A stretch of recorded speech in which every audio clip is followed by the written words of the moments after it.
live now. So gotta make sure my chest pillow is not showing. Yeah, your man boobs, your moobs. Let me get my other phone. I want to share you so that I'm not gonna stay on long until Pedro comes on. You know what not, but Why? What do you guys say you got to do? well, I haven't had dinner. Oh, order DoorDash. DoorDash. Order DoorDash. It'll give you about 5 minutes or so. $20 in fees, and the fucking food is like. Hey, Paula, what's up? Hello, Mr. Roxy and Mr. Jim's. Let me get on the other. Oh, look at that, Mr. Anderson, doing his videos today. Hey, Payman, what's up? What's up, Vegas? How you doing? So what's going on? Hey, yo, oh, what's up? Living Tribunal, Monroe, how you guys doing? Okay, simple rules for tonight. This kind of like a serious topic for, the situation and what's happening with everybody as far as the safety concerned. So keep your bickering back and forth with each other to yourselves, not to place. Like I said, we're kind of having a little serious conversation about a serious issue. So the calling people each other names, fighting with each other, save that shit for another day. Let's try to be on the level of what the conversation is about and not bickering back and forth about stupid shit. Are we cool with that? Is everybody cool? Yeah, let's keep it civil. Keep it civil for the most part. I'll try to keep my mouth as clean as possible. So if you guys want to share this out, I'll keep my F-bombs limited. But just so everybody knows, just keep it on a civil level. Save your bickering for a different day. Live to fight that crap another day. Hello, Lisa. How you doing? So as we know, the topic is primarily for safety issues and things about safety. And hey, Alan, what's up, man? Hey, what's up from New York? Number one rule: stop live streaming while you're driving. Man, shut up. Look, see, you always gotta come in here and say something stupid. Like I'm guilty. You're like the worst offender of it. So don't come in here and say you're the worst offender. I'm guilty of it. I'm admitting. You're guilty of it all the time. You're one of the worst offenders. I'm admitting to my mistakes. I thought with the crash with Mr. Flex would have kind of put some of that shit in perspective with you guys of what could happen. But it seems like nobody even like gave two shits about that. So, hey CJ, what's up? It wasn't his fault. It doesn't matter whether it's his fault or not. It doesn't matter. It doesn't have to be your fault to, you're driving through an intersection. You're playing with your phone. You miss that car that decides to run the light when you could have had time to stop. Guess what? Now you T-bone or you're smushed. It's simple stuff like that. So you don't have to be at fault to have the issue and get smashed. Yeah. Let's talk about some serious matters. 70 million Americans having some kind of. Yeah, we'll talk. Let the room get a little bit. Hey, look who made it, Lexi. Yeah, we'll talk about. We'll get some of you for a few more people in here. We'll wait for Pedro on that kind of stuff. But yeah, the whole video thing. You guys are more than welcome to do what you like. If you want to live stream and do all that, but just be aware. There are several states that have distracted driving laws, and should it be your fault, I don't think the judge is going to be too lenient with you when you're sitting there waiting to get sentenced should you kill somebody or seriously hurt somebody, that your YouTube channel was that important. You see what I'm saying? And I don't think a family has to go through their life with either a jacked up loved one or a dead loved one just so we could get a couple hundred views on our channels. That's me, is ridiculous. And yes, we have all done it. I've for the most part cut it out completely. I'll stop and make a video like I've done at work, so on and so forth. But just keep that stuff in mind, because I get a lot of people. I saw some comments on that video talking about, oh, I'm above that, I'm above this, or I'm above that. No, you're not above anything. We all say that. Hey, how you doing, man? How you doing, Dwayne? We all say that stuff until it happens. It's never going to happen to me. It's never going to happen to me. And then boom, it happens. So to think that nothing's ever going to happen to you, like, this whole issue of safety we're about to talk about, nobody thought it was going to happen to them until it happened. So we got to keep that mindset. This whole mindset is I'm above this, or nothing's going to happen to me, or I don't care about other people because I'm doing my thing. You know, some things, yeah, I'm all about do your own thing and live your life, but you do have to take some things into consideration sometimes. Yeah. Especially if you come on here making videos regarding safety when you're breaking a huge safety rule right there. It's no different than recording while you're driving. It's just as bad as of a distraction. So, you know. Well, it's nothing is that important that you got to say while you're driving your car. I agree with you 100%. I have no counter argument. I agree with you. Well, thank you, Dwayne. I appreciate that, Dwayne. There's no ifs or buts. You're right, 100%. Yeah, there's no reason. Anybody, it's in the description, or can somebody put in the chat the link so Pedro can join, please? Oh, how do I join? The link is down in the description. So yeah, it should be in the description. I put it down there. Yeah, just click on the description, Pedro. It's down there. Yeah, like Dwayne. Dwayne's a truck driver. You know how much crap he already deals with, and and how many people play on their phones, don't pay attention. And he's definitely going to kill you if he hits you. True. Yeah, man. Yeah. I've seen some videos. It's just that nothing is that important. Nothing is that important in life that we got to videotape it while we're driving. That's retarded. And especially when it comes to DoorDash. It's the rules of physics, and we all go through these trainings. Number one rule is you should never pull up in front of a truck, because their reaction and all that weight moving forward, there's no way in hell they could stop. And I've seen some recent videos from Alex, the Baldy. Some people, man, they pull up crazy in front of him, and some of his dash cam footage, it's crazy, man. Sometimes you think that common sense is so common, but it's really not. I've seen a lot of his videos, his dash cam footage. People are just pulling in front of him, man. Hey, Pedro, how you doing?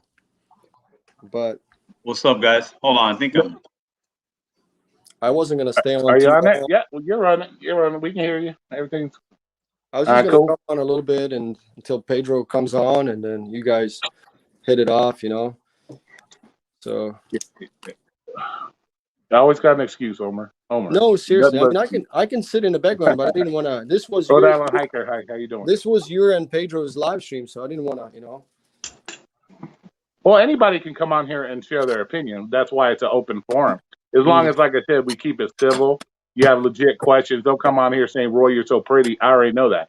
So we don't need to come on here and say stuff like that, or say, "Pedro, I love the hair." We know that. Everybody loves Pedro's hair. So we got Jesus. We got Jesus and Captain Hook. Oh yeah. Just kidding. But yeah, on the real note, I said I made a video regarding safety. Pedro had some things he wanted to bring up, and there's always things I want to bring up when it comes to that, because I see a lot of videos out here where people are blaming these companies on random acts of violence, and then I see videos of people not taking their own safety into consideration, but you expect somebody else to do it. I disagree with that. It's number one safety rule is you got to take care of yourself, no matter what company you work for. I seriously believe background checks will not make a difference as far as safety goes. Expecting a company to do on an on-demand service, which Uber and Lyft is, and DoorDash, these are all on-demand services, kind of like 7-Eleven and stuff like that. So it's unrealistic to me to think that background checks make a difference. Who's got their phone? It's unrealistic to me to think that background checks make a difference. Stuff like that. I'm getting a lot of feedback from somewhere, and I can't. I'm having a hard time keeping up. You didn't me? I have my headset on. Okay, let's try it now. You didn't me? I have my headset on. I'm still here now, Omar. Okay, let's try it now. Oh, is it your volume, Omar, or what? I don't know. Well, clock out and then clock back in. See what happens. Okay. My volume's off. Is it gone? You guys can hear me, right? Yeah, I can hear you. Yeah, it was Omer. My volume's off. Or maybe it's me. I don't know. Is it gone? Yeah. You guys can hear me, right? Yeah, I can hear you. Yeah, it was Omer. Or maybe I can still hear something. But... Yeah, you guys can hear me, right? It's like no, we're good. We're good. We're good. We're good. So yeah, I think so, Roy. I think what you're saying, correct me if I'm wrong, is we kind of have to take personal responsibility for ourselves in a lot of ways, right? Yes. Correct me if I'm wrong, is we kind of have to take personal responsibility for ourselves. Yes. So what? The video that you made, you talked about background checks and criminals, and how one third of America is basically has a criminal record, and I disagree with that. I'm trying to figure out where you got that from, and this is my 2 cents on it, right? I think that from how I understand it, right, they took that number, divided it by how many millions of Americans there are, how many millions of felonies or criminals, whatever. But what about the person that's got 10 or 12 or 20 arrests or 5 arrests, right? That goes into that number. So it's one third of Americans don't have a criminal record. I think it's a little bit misleading. It almost sounds like, one out of every 3 people have a criminal record. And I don't think that that's true at all, actually. You know what I'm saying? Actually, I Googled it. And it was an actual statistic. I can't remember exactly where the statistic was, whether it was the FBI's but it was an actual statistic. I can't remember exactly where the statistic was, whether it was the FBI's but it was an actual statistic. I can't remember exactly where the Yeah. I think I saw the same thing you did, but what I want to make sure people understand is if Pedro has 20 felonies or I've been arrested 20 times, that goes into that number. So it doesn't necessarily mean 1 in 3 Americans. It just means that is the average of the total felonies plus the number of people. It's not that there are 1 in 3. You know what I'm saying? Like, it's just a misleading number. I think one of the governors said something about it and he got dragged for it, but it's just a little odd to me. I don't, 1 in 3 Americans aren't criminals is my point. It said 70 million but people. I think that background checks for me, I think background checks can some ways actually be beneficial depending on what they're being made for. I think as far as gig work, it doesn't make a difference. But I think in other lines of work, if you're dealing with children or other things, I think a background check is 100% needed. And I want to get your thoughts on that.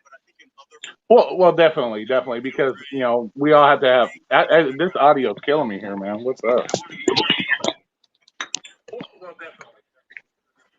I'm just with.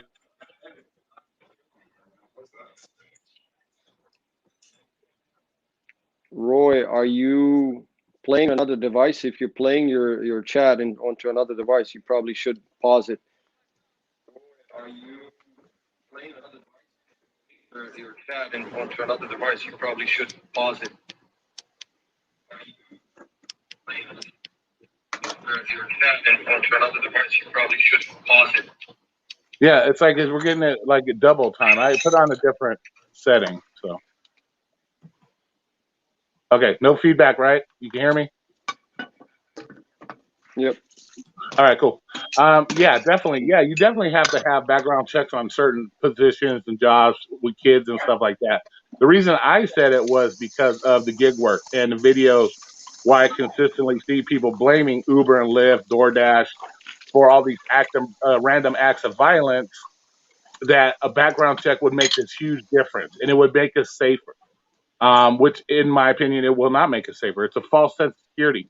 Even if you get a job in the regular sector, let's say police officers, for example, they go through the most rigorous background checks possibly known to man, and we still have hundreds of cops arrested every year for numerous crimes. So even if you're doing a regular job, whether it's working at 7-Eleven, any of that, even a background check in those certain situations aren't going to be 100% effective in stopping a crime of either the employee or a customer. So, yeah, you can have a perfectly clean background, work for 7-Eleven, and get caught later on down the road stealing out of the cash register. The background check cannot predict future incidences of crime. And that's my whole point of why I feel background checks are not the most effective way or a effective way to judge crime or the safetiness of any job that you choose to do. It's just not. But while you were getting a statistic, did you look up how many repeat offenders do you get back into jails? Somebody with a background check or did some serious time. How often do they go back to jail, or how often do they resort to doing crime again? But see, this is another reason why background checks aren't 100% effective or 100%, because there's probably tens of thousands of people every day that seal their records, that expunge their records. So yes, you could have had a pretty bad criminal background, let's say 5-10 years ago. You expunge or seal your record, nobody's going to know. So I can run a background check on you. You can be, according to your background check, a saint. 5 years down or before that, you were robbing banks. So you can't judge a background check as a indication of who is going to be safe to pick up, who is not going to be safe to pick up. That is based on your knowledge of what you're doing as far as gig work. Like I did over 12,500 Lyft rides. You can see anybody that's done Lyft and Uber, you should be able to, on just driving up to a customer situation or a customer, be able to tell, is that a situation I want to put myself in? And that's what I think a lot of people are so worried about the money. They're so worried about making those extra dollars that they let that shit slide. Like they don't pay attention to those things and they put themselves in danger. And it's not necessarily the customer that's a bad person, but they put themselves in the dangerous position. And that is where I think more teaching drivers what to look for and what situations to avoid would be more beneficial to the gig economy than doing background checks on customers. Because one, it's impractical. It's an on-demand service. That's like saying every time we walk into 7-Eleven to buy a Slurpee, we got to go through a background check. That makes no sense. Also, we have this new trend in society right now that think it's okay that certain people have to surrender their rights for them to feel safe or for them to feel happy. That's not how it works. We all have rights. There's privacy rights. There's all kinds of these things. And you can't expect a whole group of people to surrender their rights just because you want to feel safe doing a job you knew that was dangerous to begin with. So, and that's the thing. I think there needs to be more teachers out there that have done these gig jobs that can point out to even the customers themselves and drivers, what to look for upon pulling up to a scene. We see all these videos, and like I said, 12,500 rides. I can tell you from just looking at it, 97% of them are the driver's fault. It's not the customer's fault. It's the driver's fault because they put themselves in that position. Yes, I'm not going to try to victim blame here, but they put themselves in those positions where the position didn't have to be put in the first place. And that's what I think is more, if Uber and Lyft was to, let's say, put money into that, they need to put money into training their drivers better, what to look for, get competent, long-standing drivers that have done it, and they know what to look for, and they can train the drivers better on situations not to involve themselves in to begin with. And the idea that these people keep coming up with, that Uber and Lyft is responsible for your safety. Well, if you're not taking the time to I think the companies they need to do a little bit better job of putting out some information for drivers so that they can be safer. Yeah. Well, that's the thing. Even if they did put out the information, it's like anything. You can lead the horse to the trough, but you can't get them to drink. You can give them all the information they want, but if they choose to ignore the information, they choose not to follow the information, then even giving them information is pointless. It all has to come down to, so many of these gig worker or gig YouTubers, I'm not saying all of them, but there are certain ones that pounded into these people. Hey, Roy, do you think that delivery should stop at, let's say, midnight? Or do you think, because most of these issues happen late? No, I do not. Because first of all, Vegas myself is a 24-hour town. You can get anything 24 hours. People work schedules from 6 in the morning till 5 o'clock in the morning, round the clock. So no, I don't think that. I think what that, like I said, that becomes an issue with the driver himself. What are you comfortable with doing? Don't force yourself into a situation. If you are fearful of a situation, don't put yourself in that situation, because that's just as bad as being in a messed up situation to begin with. You're just inviting yourself to put yourself in a bad situation. So there are drivers out there that have no problem. You have them in your chat room. There are lots of drivers out here. I drove Lyft from usually 10 o'clock at night till 4 or 5 in the morning. I love the night shift. I don't do deliveries right now at night because I work Domino's, but I still do Domino's up to like midnight. So that's totally up to the driver. The driver has to be confident in his abilities and not and be the one to make Yeah. that choice for Yeah. themselves. Hey, what do you think happened to the guy in Maryland 2 days ago? What do you think happened? Unfortunately, that is a messed up situation, and it's like I said, it's a random act of violence. But my biggest view on this whole situation is, if we look at a lot of where this violence is happening, this is the biggest issue that I have right now with this whole violence thing. Is let's look at the cities where this is happening. He's in Maryland, Washington D.C. for the most part. Um, you're in St. Louis, another hotspot for high crime.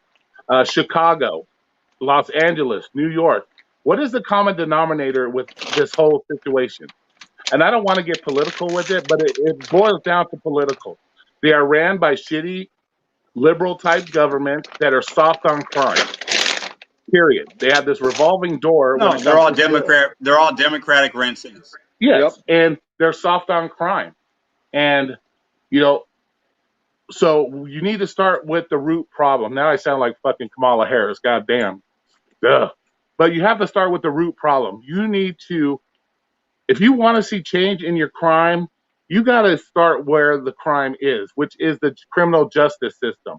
If you continue to vote in these judges that are soft on crime, you can't complain about the high crime rates later, because you're allowing it. You're voting for this type of situation. So if you want to put money into protecting, you need to put it in where it needs to go. Start endorsing strict district attorneys. Start changing the way government thinks about criminals.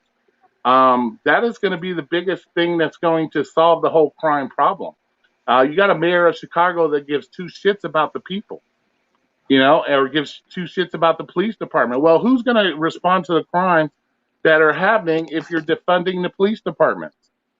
You can't do that. You can't take away resources from the one thing Chicago's that's always going to. been like that. Chicago's Yeah, been like that since the 20s. yeah, exactly, It's never exactly. going to change. But then you have more states adopting that fucking mindset, where it's okay to just let this criminal element go because you feel sorry for them because of the way they were raised. I don't give a fuck how you were raised. You don't murder people and then get to be out 3 days later. That's ridiculous to me. And for anybody to even vote for that kind of government that allows that, then in turn you have no reason to cry about crime. You can't sit there and cry about crime if you're the one electing these officials. At that point, my you mayor can't do said it. she wanted to have the summer of love when we had the Chaz. When they took a couple of city blocks, she wanted to have a summer of love. Yeah. So Yep, what do you think as a driver's responsibility? We got to take ownership of our own car and our space and when we're going to drive and things like that, right? So what do we tell the person that's just trying to make money and runs into a certain situation? They need to just not deliver it. That's my opinion. They need to call support. Hey, I can't deliver this. Something sketchy, whatever. It's not a $20 fare. It's not worth any kind of incident, right? I've done it before, and he laughed at me, but I've done it before. Yeah, and that's the thing. That's where it boils down to, coming down to the driver themselves, and knowing your market. You know the shitty areas of your town. You know which areas you do not want to deliver to. So don't put yourself into taking deliveries that take you to that area. And this is all based on you as an individual. If you know that from midnight to 4 is sketchy time to drive, don't drive. It's that simple. Schedule your time for some other time. And if it gets to the point where it's so bad that you only have a sketchy area that you can physically drive in, Hey, or Roy, do you think that in certain areas where the crime rate is really, really bad, should they just not be an option to order food there? no, because then you're punishing everybody for certain individuals. You're punishing everybody for other certain individuals' actions, and that's not right. But at the same time, if drivers realize and they stop delivering these areas, then you don't have to worry about it anymore because the patrons that order the shit will know that, hey, I'm never going to get my food. Nobody delivers to this area. I think one thing the apps can do is if there is a high crime area in the city, they can make that known on the app itself. I think that's something, yes, the apps can do. They can point that situation out. So you know that, okay, if I get a delivery in this area, it's marked as a high crime area. So I need to be either more careful or I need to choose not to do it. And if it gets that bad to where you don't really feel safe doing this anymore, then find something else to do. Everybody feels that they're trapped in gig work, that they have to do gig work because they've done the gig work that, oh, they can't do anything else. You can go get a job anywhere. There's tens of millions of jobs right now. Yeah, you got Um, to take personal responsibility. And you know what they do in my market? Because there's a couple areas in St. Louis that are really bad. They just do a $5 peak pay, and then people go out there anyway. yeah, exactly. But then again, it goes, like I said, back to just your situational awareness. When I deliver pizza, if I pull up to your house and it's hella dark and there's bushes by the door, trust me, you're going to get a call to come out to my car to get your food. I'm not putting myself in that danger. And that's the thing. People get complacent. They haven't been, or they're told that constantly, oh, this is the gig problem. This is the app's problem. It's not my problem. And so they just let that shit slide instead of paying attention and going to what they need to go to. They need to look at But themselves Roy, and say, do I want to go to that spot to deliver food? Is that $5 order that important to go up to a completely darked out house?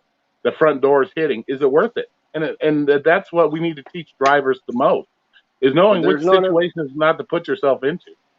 well, there's not enough training. They basically just leave you alone, and then you kind of got to learn it on your own. All the new drivers, they don't know all this. Yeah, and They, that you and know, I understand that, and that's where us gig YouTubers, or if you're out and about, let's say you're at a restaurant picking up an order, you see somebody, feel free to talk to your other dashers and your other gig workers. Ask them, hey, how long have you been doing this? Oh, I've been doing it for a week now. Then you, as a senior driver or a senior delivery person, can let this person know stuff about the job that they may not know. I agree with you So on that. everybody feel, that is something we as a community of drivers and app users can do to help our own community. We don't have to rely on the apps if we can rely on ourselves. Everybody wants to be independent.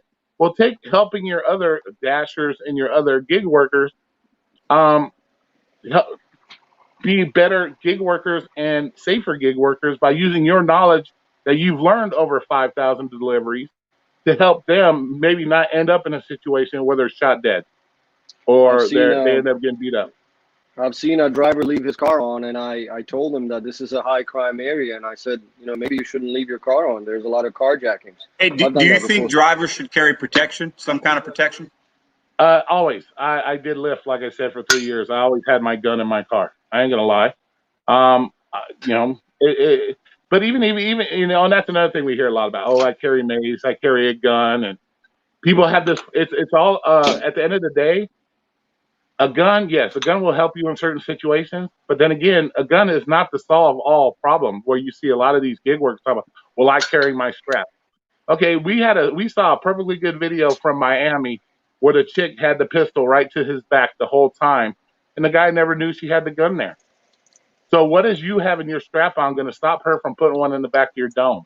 It's not. So people need to get away from this false sense of security. That's the problem. They don't. They think, okay, I got this. I'm good. No, no. And they need to understand random acts of violence can happen anywhere at any time. Just because you're strapped doesn't mean you're 100% safe. This job is not safe, period. This job is not safe, period. You're always going to run into issues where you're going to have to You know, you're going to have to deal with some kind of crime once or twice during your gig work career, if you want to call it a career. You're going to have to deal with it. And you have to learn from your situation. How many of these drivers do I see in videos that, especially on Dustin's channel, where they do the same thing over and over again? So we got 5, 6 videos of the same driver doing the same stupid shit that he should have learned the first video. But he still does the same stuff and puts himself in those situations to be harmed. If you're not willing to learn from the issues that you're already confronted with, you're never going to be in a safe situation. And that's the problem. Nobody's willing to train these people. I know I did when I was a Lyft. I met new drivers. I explained stuff to them. I took them through what to watch for, what not to watch for. I did that with many other Lyft drivers. So it's up to us as a community to stick together, of course, but we also have to start teaching each other stuff. You know, not just assume, oh shit, he's out here to get more money than me. That's a bad mindset. There's money for everybody. And if you go in that mindset like, oh, I could care less about this dasher because I want to get my order first and I want to make more money. Well, you're part of the problem at that case, because it's up to senior drivers, in my opinion, and to help train. No, there's money for everybody. Yeah. Yeah, and it's up to us that if we see that the apps aren't willing to do this stuff for us, then we need to do it for ourselves, because you can't rely on the apps to do anything. The apps can't do everything for us. Like you said earlier, personal responsibility. Take personal responsibility to do stuff for yourself. You always talk about how. Do you think that? Do you think that?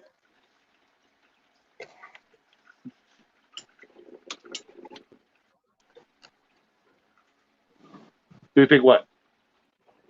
Like, should DoorDash, Grubhub, Lyft, Uber, all these apps, should they do more of a background check on drivers, or should they just do the checker background right now?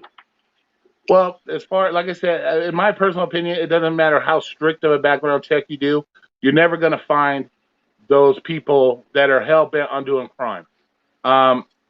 Like I said, you know, there's tons of people in jail right now that never did a crime before that would pass the most stringent background check that ends up turning around killing their family, killing a neighbor. So even the most stringent background check will not help that. They should have more training for sure, because you can hello, just get everybody on there, in the sign room. up Not same trying to day. ignore everybody, but hello, how you doing? All the people in the room, I appreciate you coming in and doing this. So if anybody has any questions, feel free to let one rip.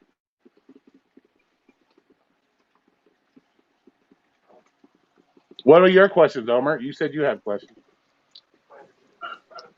No, I'm on dad duty, but I'm back. Nice. But no, good. I don't think that it doesn't matter how stringent the guys- background checks are. I don't think it's gonna weed out those individuals, because a lot of stuff crime is based on the situation that happens. Let's take the Taco Bell executive, for example, that slapped the shit out of that Uber driver. He would probably have passed the most stringent background check. He had a high executive position with a major company in the United States. He lost his shit and smacked the crap out of an Uber driver. So you can't predict that stuff. You never know. And it depends on the situation. It depends on a person's mood for that day. You know, you might be in a bad mood. You got in a fight with your wife, and then you say something and it sets you off. And next thing you know, you're getting beat up, or whatever the situation may be. So that's just what I'd say, that background checks aren't that effective in predicting or protecting drivers. I mean, that's life. You know, we all have that point. You can snap. You know what I'm saying? That's anybody. And expecting a company to put millions and millions of dollars into a system of, let's say, background checks that aren't going to be a real solution to the problem. And let's say Uber and Lyft let's say they decided to background check every customer possible. Okay, what does it create? Once again, we create a false sense of security, because how many people commit crime with never having anything on their background check to begin with? And if crime is based on the situation that is happening at the time, okay, now you got drivers out here driving around thinking, oh, this customer is great. He got a background check, so he's safe. Next you know, he's beating you up. So you can't rely on that, and to continue to push this narrative that and drivers continue to eat this narrative of, well, if the company did this, I'd be safer. You're just creating more. You're just creating a false sense of security, and you're hurting drivers more than to tell them the truth and say, like, I'm willing to come out here and say, background checks ain't gonna do jack shit for you. Me, perfect example. I was background checked by Lyft, 3 years. 3 years, 12,500 rides. One night, an Uber driver cut me off and almost crashed me and my customer. I punched his car. Guess what? I got caught a case. So now I'm not able to drive anymore. But it just shows you that background checks don't prove anything. It happens, whatever the situation may be, it happens. I wasn't expecting to have to punch a guy's car to stop him from causing an accident with me and my customer. Could I have maybe handled it a different way? Yeah, I could have crashed my car and hurt my customer, hurt myself. But I chose at that time, my best option was punch his car, get him to stop. And it worked. 6 months later, I'm in jail because I have a warrant for damaging his property. But it happens. That's what happens, you know. So a background check doesn't do any good in that situation. I got a question for Pedro. Back in the day when you started, did you have to go through an orientation process? Remember how you had to go back to the before you got deactivated, you had to attend an orientation on DoorDash. Did you ever go through that?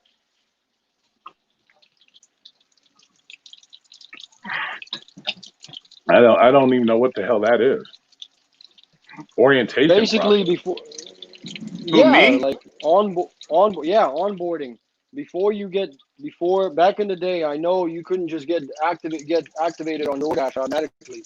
You had to go attend some kind of orientation. No, So I didn't. you didn't. No, So I didn't do any kind of nothing. I've never been deactivated. I have nothing. They sent me the stuff, and I was dashing in like 2 days. Exactly. The reason I'm asking is, back in the day on Lyft, I used to be on the council, and so if they made some mandatory training as part of the orientation, I mean, I'll give you an example. Back when I used to work for an airline, I didn't know what the hell. Let's say you get a bomb threat. I didn't know how to deal with a bomb threat situation. But when my company provided me a legitimate, proper training how to react to certain situations, well, hell, I knew exactly what to do. So, I mean, do you guys think more training would benefit drivers? You know, exactly this situation. If you pull up to a house that doesn't have its lights on and, you know, the windows are blocked, I didn't what do need I anything do? like that. I grew up in the hard knock, man. I already knew what situations were going to happen and what to look for. So I didn't need any Yeah. kind of training to tell me. I know And I'm not talking about you personally, but I'm talking, would that benefit other drivers to kind of have them go through scenarios and No, Omar, I think you make a good point. It could benefit some drivers. yeah, and I said that earlier. Yes, there needs to be something to alert these drivers of the situations that they're putting them into. You can't just yeah, come like out and do shit like, okay, you're gonna make lots of money, go out there and drive and deliver food. There's a lot of things besides just driving and dropping off food that's involved in gig work, regardless of what people say. Like I said, I've done it for almost 5, 6 years now. Um, I've done it enough that I know what to look for and what not to look for. But once again, we can't just.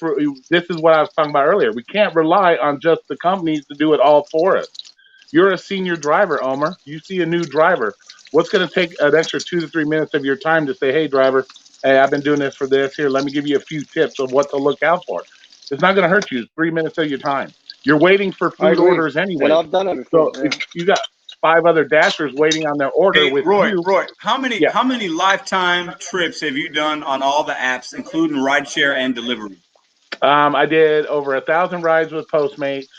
I'm at almost 600 rides with DoorDash and 12,500 rides with with Lyft. So you should make a video about safety, man. Well, the thing is, I would love to do a video about safety and this and that, but I just don't have the viewership. I can't get it out to enough people. And then the ones that I am when I'm trying to, give this information, you have other bigger channels that go totally the opposite direction. Blame it on everything else. So when somebody has 43,000 subscribers trying to go up against somebody with 380 subscribers, they're always going to win because they get more ears. And like I said, with our society the way it is right now, everybody wants to blame everything else but themselves. So if you're pandering to what people want to hear, you're going to get those views. You're going to get what people want to hear. And if you're continually blaming it on something else other than the people that are actually the problem, then yeah, you're gonna get the views. I'm not, because I'm the one that's gonna come on here and say, okay, I saw your video of you That's a getting good beat up. point. Hey man, You know, if you want to make a video though, man, if I can support that, if I think it could help, you could put it on my channel. well, I appreciate that. Now I will definitely do that. Then I will go through and I will do that, and we'll link up with that, and I'll do that because yes, it's because well. First of all, I'm very harsh, as you guys, everybody knows. I will not pull punches when it comes to anything. If you were to Yeah, send he'll me a call you video, out. if you were to send me a video, and remember when I did Uber and Lyft, I didn't do any cameras in my car. There were no cameras. So what was I going to say? So yeah, that's what it all boils down to. Is we as veteran drivers, we got these gig YouTubers. Well, a lot of them are just talking about money, money, money, money. This is what I do on a daily basis. This is what I do. They may mention that, okay, here are some safety tips, but they never get into the safety tips themselves. They'll say, okay, be careful, blah, blah, blah. If you drive night, be aware of your surroundings. Well, we all have eyes. We can all look at our surroundings, but what are we looking for when we pull up to these houses? What are we looking for? And what is your options going to, and they never say, what are your options when it comes to, okay, if I see something really messed up, what's my option? People, and like I said, people are so greedy for the money that they're willing to walk into danger just to make $5. And, and if you're in a financial situation where you have to put yourself in that position just to make $5, then you definitely need Hey to man, I find would love for you to make a video, bro. And I want you to make a video, man. I'm gonna challenge you, and we could put it on my channel. All right, cool. You're I'll gonna do that. lose some subscribers. You're gonna Well, lose no, some I'll subscribers. keep it. I'm keeping it fairly clean here. I can keep it clean on a video. I can control myself.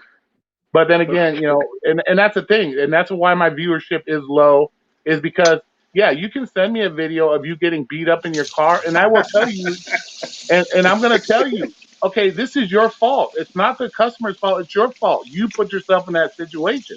I'll be the one to tell you that. I'm not going to say, oh, I feel sorry for you. Let me go change your Pampers. No, I'm going to tell you because I've been there. I've been in the situation. I've done over 12,500 Uber and Lyft rides. I can see, like I said, from the start of the video, it's your fault to begin with. Yeah, granted, nobody should, get their ass whooped. But at the same time, if you don't put yourself in that position, we don't have these issues. And it's just like that one video of the Chinese guy in California that got beat up really bad by the DJ guy. Okay, this will be a perfect example of what I would tell you. Okay, you already know what you're willing to do and not do as an Uber and Lyft driver. So we already know when the guy got out of his car, he said, I do not put anything else in my back seat of my car. I only do the trunk. Okay, when you pulled up to that situation and you saw that big pile of shit, you know for a fact that's not going to fit in your trunk. So you should have never stopped in that situation. Or if you would have stopped, you could have stopped, rolled down your window, say, sir, I cannot accommodate all that equipment in my car. You're going to have to either order an XL or something larger to accommodate your situation. I'm sorry. Move along and cancel the ride and move the fuck on. Okay. You already knew you weren't going to put this stuff in your car. So why are you getting out of your car and then engaging in a conversation or engaging in an argument with somebody? You just opened yourself up to get your ass whooped by just trying to break your own rule or not following your own mindset. I don't need to get out of, if I pull up and I see a U-Haul full of shit, I don't need to get out of my car and have a discussion with you about, okay, I'm not going to put it in my back seat. No, I'm going to pull up and say, hey, sorry, I can't fit that in my car. Goodbye, and move on. These are simple, common sense stuff that people need to learn. They need to quit putting money ahead of their safety. And that's another gig worker problem that we have, is people are so worried about the money versus their safety. And like I said, if you're in that financial situation that you have to put yourself in personal danger, I think you bring up a good point, man. If you can make something in the next couple of weeks, man, let's collaborate. Yeah, definitely. Yeah, because we see these people talking about, oh, I have no choice. I have to do this. No, you don't. We all have choices. And is your life more important, or is $5 more important than your life? people, and that's another thing. People need to realize what's more important in my life or $5 food delivery. Um, that all boils down to you got to look in the mirror every day and say, hey, how important am I to the people in my life that I'm willing to die for $5? No, it's not that. It's not that serious. And then you have people that always complain. When I see a lot of these videos, I see people complaining they're getting in physical arguments with customers because they don't want to cancel the ride because it's going to ding my account. So your life is less important than getting a bad mark on your account. Are you serious? What kind of mindset is that? Like it's like your life isn't more important than your job. Your life is the most important thing you have in this world. So you're putting a job before your life. That's fucking retarded to me. I'm sorry. So, so it's just crazy to me that that's the mindset we have, and that there are certain YouTubers out here that feed that mindset, and that's what really irritates me. And they're the ones with the 40,000, 50,000 subscribers. They're feeding this mindset into other drivers when you need that guy with the 50, 60,000 subscribers to say, hey, stop. You're fucking up. This is what you need to do to fix your problem, and start getting these people on the mindset that they are their own safety is their own responsibility. Like I said, you could be the gangster kung fu master, have 12 gats on you at one time.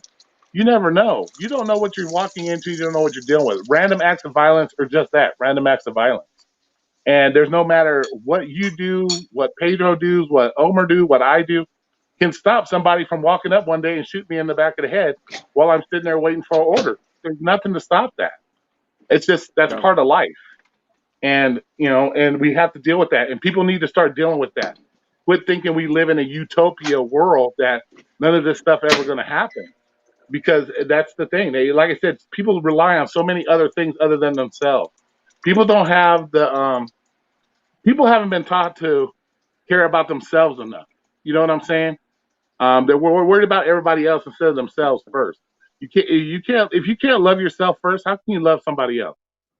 Plain and simple. So that's my whole take on the situation. And there's a lot of things that, like I said, us as older drivers and more experienced drivers can do to help the young cats. True. And I think that's very important. I always ask dashers when I'm in there waiting on, let's say, Wingstop, which I rarely take. But if I see 3 or 4 dashers, I ask all of them, "How long you been doing this? How long you been doing this?"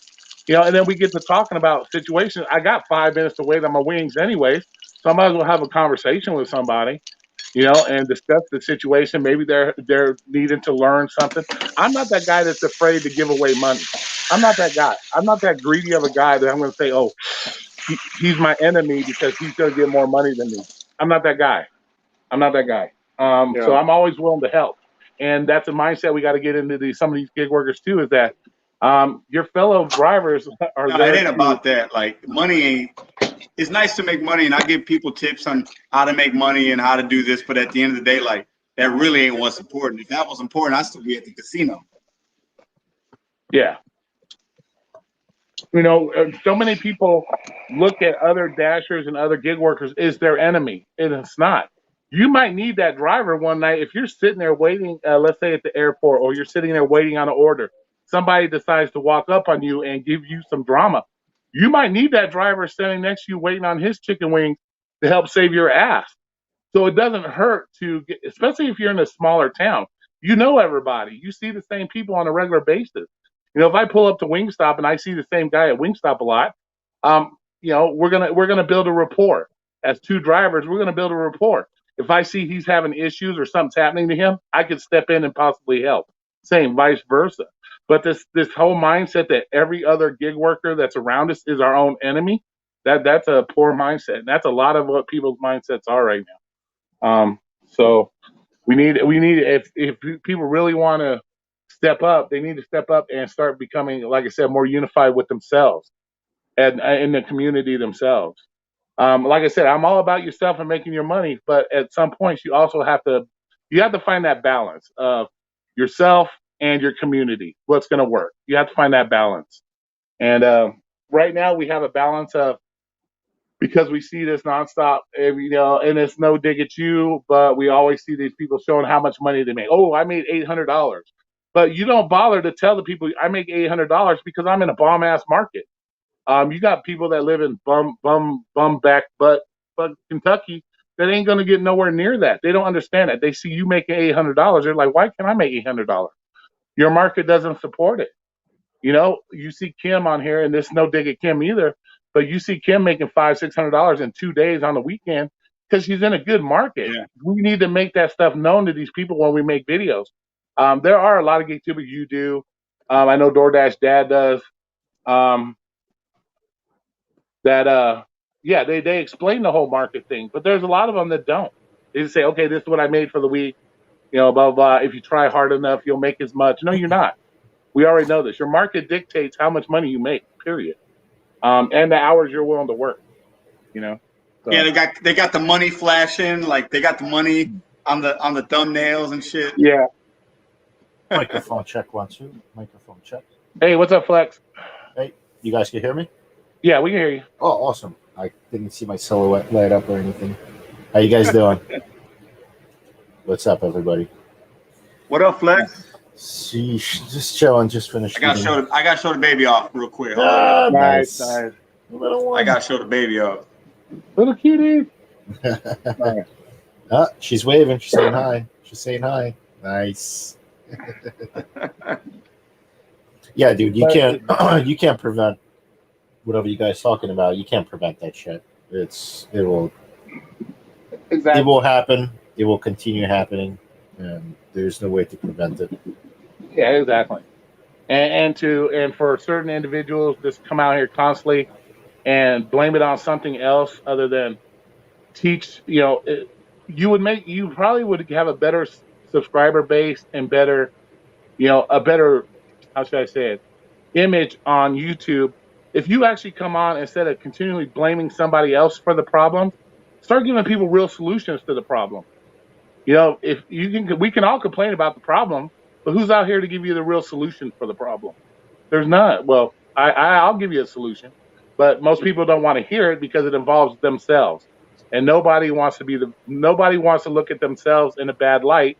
Everybody thinks they're perfect, but when you get that one guy, myself, that tells you, "Hey, you're not perfect. You could have did this, could have did that, could have solved your whole issue before it ever started," they don't want to hear that. They'll just run to the guy that tells them, "Hey, oh no, it was the other people's fault. It wasn't your fault. It's somebody else's fault." Because that's what people want. They don't want to take personal responsibility anymore, and that's the problem. It's easier. It's always easier to blame somebody else and take your own personal responsibility because we all think we're the greatest. Let's face it. I think I'm the greatest. I've done some of the most fucked up stuff in life that you can even imagine. I still think I'm the greatest. I know I'm not. Shit, I was homeless for almost a year. Well, it's true. We're all. I mean, yeah, we a lot of us are wired that way. We always want to point the finger for sure. Yeah, it takes more of a stronger individual to tell people, "Hey, you're making mistakes. You need to fix your mistakes." And it takes an even stronger person to look in the mirror and say, "Yes, I make mistakes. I'm the problem," instead of running to somebody else to be told it's not them. It takes strong people to do that, and we need strong people on these YouTubers to tell these people, "Hey." I always go. If you guys look at me when I go to Dustin's channel, I always say, "Oh well, he shouldn't have did that, and he probably wouldn't have got beat up." I actually leave comments like that because I'm straightforward. I'm going to tell you the truth. I say that all the time. Well, if he wouldn't have did that, he probably wouldn't have got beat up. If he wouldn't have did this, it's too much sugarcoating on stuff instead of putting the blame where sometimes. And let's face it, sometimes the blame needs to be put on the driver. It's not always the company. I think plain and simple, people just got to get away from that, like that taxi shit that, driving just regular people. It is dangerous. Yeah. Right. If you're not I personally think if I'm going to drive somebody, I'm going to be working for, premium service, like something luxury, to where somebody has to cough up that dollar. And most likely, they're going to be proper.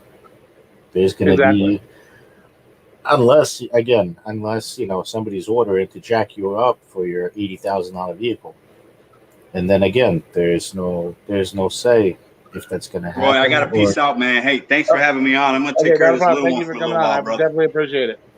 Thank you. Thanks, man. We'll do it again. Yeah, definitely. And I'll work on that video for you for sure. Yeah, let's.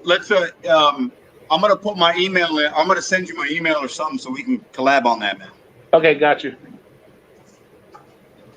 Pedro, All right, have cool. a good night, bro. All right, have a good one. Yeah, you definitely got to get away from that delivering people. You got to Yeah, get on the food service thing because it's a lot more safer. yeah. It's But basically people, the same process. It's just yeah.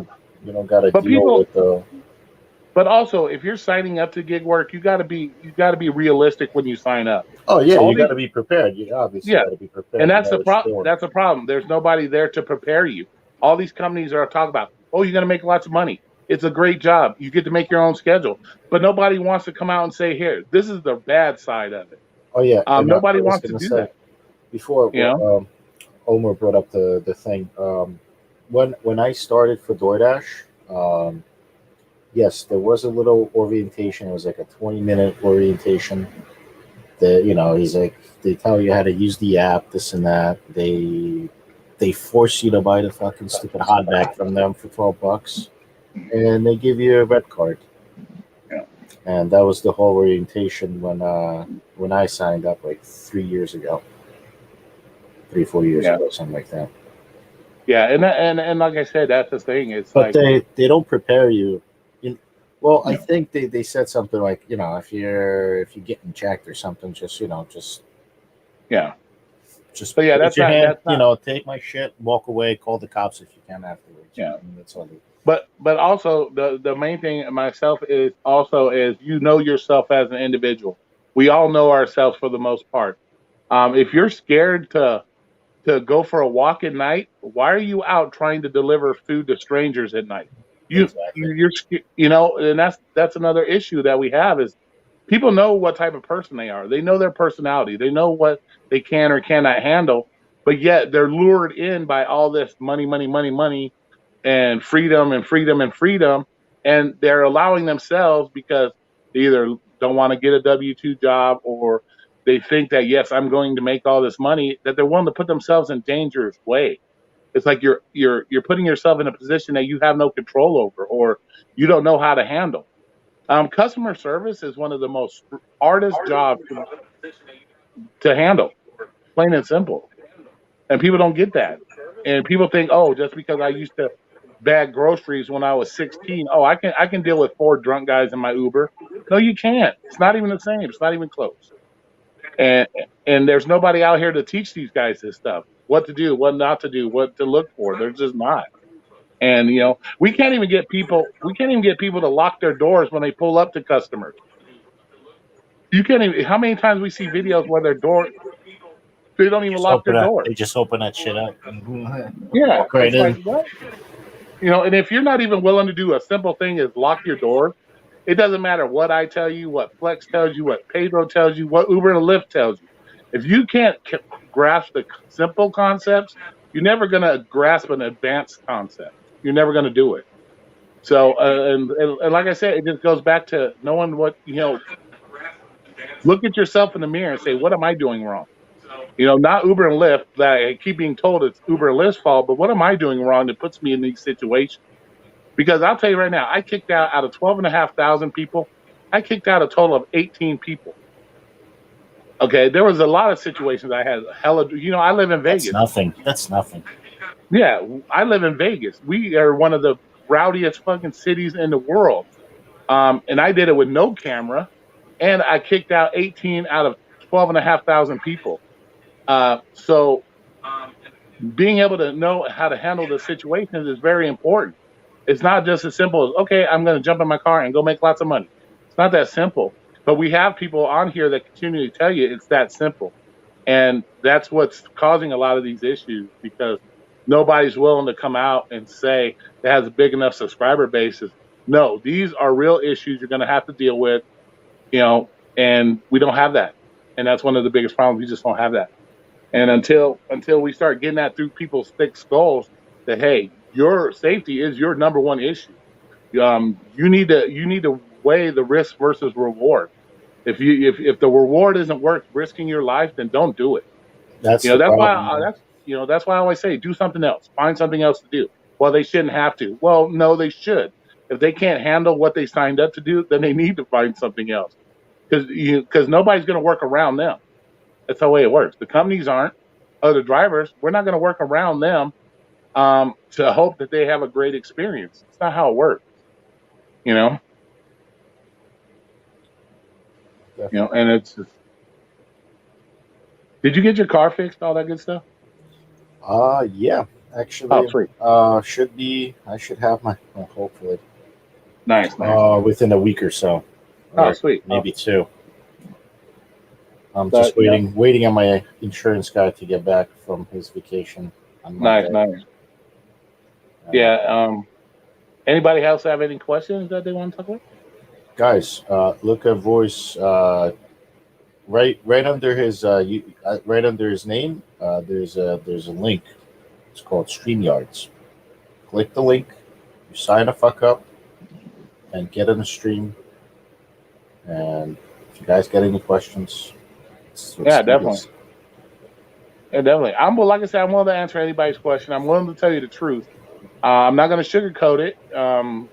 So yeah, if you have a real question and you need an answer, let me know. Like I said, I have the experience to answer these questions. So it's not just some guy that, I just talk about it. I've never done it. No, I fucking do it and I still do it. So yeah, you know, definitely got experience behind it. I don't have any experience with people delivering, but I mean, I'm sure it's pretty much same shit. yeah. It's just people. Yeah. It's just that much harder. Like, just a little bit harder to deal with. Yeah. Like I always say, food doesn't talk back to you. Doesn't do shit to you. Yeah. It's crazy. It's an interesting career. It's an interesting jobs to choose to do, but you still gotta know what you're doing in order to do it. So, that's what we need to start. Like I said, getting through people's skull is, it ain't all about the commercials you see. It ain't all about the money that you see, and it's not all about that. It's a lot more to it. And like you said before, we just don't have big enough subscriber base to get the word out to people. Besides the drivers, the word out to the customers. Yes. For like the DoorDash side type of fucking deal. Yeah. And that's another thing that one of the reasons why I think background checks aren't that effective is I looked at some reports about Ubers and Lyfts and like sexual assaults. Last year there was 500 sexual assaults. Majority of those committed by drivers. Now, every one of those drivers went through a background check. Every one of those drivers have a history with Uber and Lyft. They've been driving with Uber and Lyft. So that in itself tells you that a background check does not mean anything at the end of the day. Because like I said, crime is crime and it's an opportunistic thing and people are going to do it regardless of how clean their background is. So that's another reason why. But people also got to look at too that, at the same time, it is a dangerous job. But as far as crime goes against Uber and Lyft drivers, I think from 2018, I think the statistics was 2019 or 2018 to current, there's been 19 murders of Uber and Lyft on Uber and Lyft's platform, 19 murders. And those weren't all drivers. Customers were involved in that as well, where customers were killed by the driver. So I took New York's figures and I looked at New York's figures. They give an average of 250,000 Uber rides a day. And I divided that into the 19 murders. It was like 0.00007, something like that. So it is still safe to take Ubers and do Uber and Lyft, but at the same time, there is a risk to doing it. So it's not as, some of these other channels, they're scaring the shit out of drivers. They're like, oh, I wouldn't come back. I wouldn't do this because it's so scary and this and that. You're also giving them misinformation when you do stuff like that, because your chance of being murdered in an Uber is less than getting murdered working at 7-Eleven or just walking out your front door. More Uber drivers are killed in car accidents than they are ever murdered. Last year alone, I think it was 107 Uber drivers were killed in car accidents versus 19 that were murdered over a 3-year period. So, so to come on here and consistently scare people all the time and, you got to blame the company and they're the reason why you're not safe. No, that's just mad information. And, No, you can't blame the company. Yeah. You know, but if you really but want, company's not sending out the lunatics. yeah, exactly, yeah, and they have no way of predicting who the lunatic is. That's like I said, that's like being Minority Report. Like if we were able to predict crime, then it wouldn't be a problem. But if you really want a true solution, and I'm going to tell you right now, I don't, like I said, don't want to do it politically, but you need to start getting rid of these fucking judges, these district attorneys, these mayors of these cities that are light on crime. Because if you don't have mayors and you don't have these people letting these people out on a regular basis, they would be in jail. We wouldn't have the amount of crime that we do have. So you got to start where the problem is, and that's the justice system. You know, if you want Uber and Lyft to put money into, yeah, let Uber and Lyft start contributing to these tough on crime candidates. You know, let them put money into endorsing them, and maybe crime will go down. There's no guarantee, but just thinking that you can blindly throw money at a safety issue or a crime issue isn't going to solve the issue at All the end right, of the you're day. gonna be here for a little bit. Yeah, I'll probably be here for a little bit. Yeah. Okay, I need 3 minutes. I'll be right back. All right, no worries, man. You got it. Oh, Uber and Tampa's out. All right. Just gonna mute myself. Gotcha. Like I said, I want to thank everybody in the room. Thank you for coming in. I see we had quite a few people in here, up to almost 30 some people. Awesome. Plus, a lot of these attack riders look like giving off red flags. Yeah, exactly. That's why I'm saying look at your surroundings and just look at the situation when you're pulling up to it. You know, if you pull up and you see a couple arguing on the side of the road, what makes you think they're not going to argue in your car? That you're going to pick them up? You're inviting that trouble into your car. You pull up, you see a couple arguing and fighting outside. You pull up and just keep on moving, cancel the ride, and be done with it. You quit worrying about the money or the ding on my account. Like I said, people are more worried about getting a cancellation on their account than they are their own life. How retarded does that sound? Oh, my life's not important, but this cancellation on my Uber account is. Come on, yeah, you can put the link in the chat, Lisa. Yeah. You know, there are so many things you can see just by pulling up to the situation. It's like I said, we got to get rid of this concept that people don't even know how to lock their doors. That's got to be fixed. You know, you pull up to and you see 5 people and you know your car only carries 4. Why is your door unlocked? You pull up, the first thing they're going to do is open the door and jump on in that bitch. And now you got 5 people you're trying to fight out of your car. Or if you would have kept your door locked, and just pulled up, rolled down your window, say you got too many people, you got to cancel the ride. You done saved yourself a whole lot of grief and possibly crime from happening to you. But people don't seem to get that because, like I said, you have other people on here spouting, "Oh, it's Uber and Lyft's fault. It's Uber and Lyft's fault." It ain't Uber and Lyft. Uber and Lyft can't sit your car and lock your door for you. You got to be able to do that stuff for yourself, you know. And that's the thing. You know? And granted, yeah, I'm not all about victim blaming and all this. It sucks to be a victim of a crime. I get it, but you also got to look at the real situation.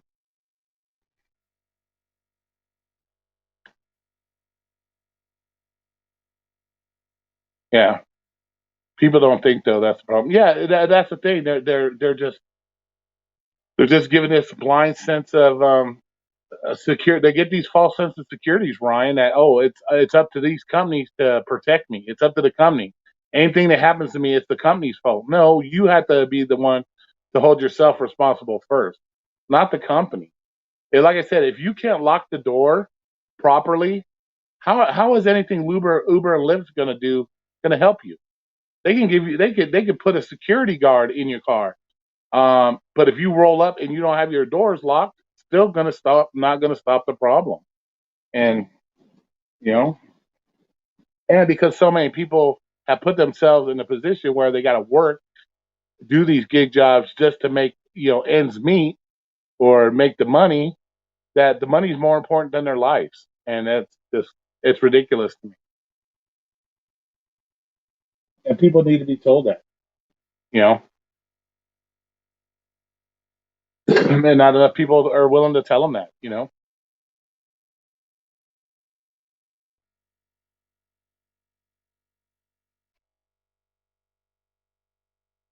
But other than that, how's everybody else been? You know, are you all staying safe out there? Are you all doing the right thing? Keeping yourself safe. But yeah, I'll definitely work on that video. You know, and if you guys want to leave comments after the live stream on what you think would be a good subject to bring up in the video, leave those comments after the live stream in the comment section.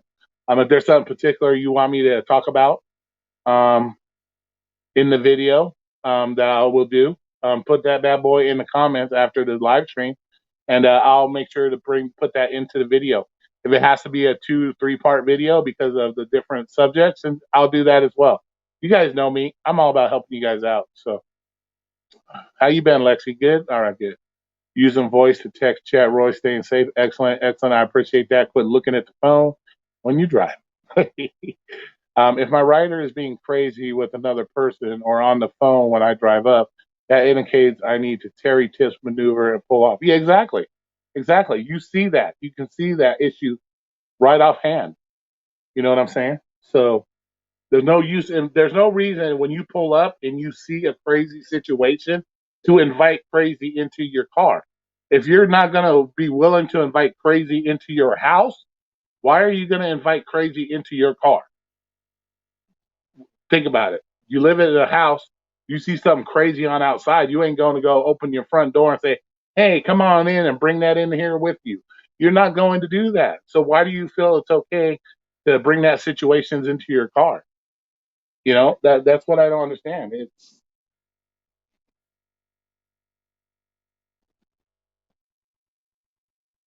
and there are things I do think the apps could do. Yes, the apps can definitely do stuff. Like I was saying earlier, you if you have specifically high crime areas, the app should be able to point that out to you in the app. Say, hey, this time of the day, this has a high crime area. Be safe. Do this or that. And stuff like that. They can do stuff like that. So fight for things that So if we're gonna yell at the companies, fight for something that's realistic that you can actually use. You know, information like that, knowing where bad areas in your town, bad areas of town, times that crimes are happening the most, situations and stuff like that. You know, ask them to, I'm back. instead of yelling and going to the news station say Uber and Lyft don't do enough, Uber Lyft is not. Like I said, they get on there and they say Uber don't spend enough money on safety, Uber this, but you don't give any solutions to what Uber and Lyft could really do for you. You don't. Yeah, there you go. There you go. Truth warrior, definitely. Um, you're not asking for Uber and Lyft to do anything. You have your mindset on, oh, they should be doing background checks. Well, background checks we already know are not going to be a true solution to the crime.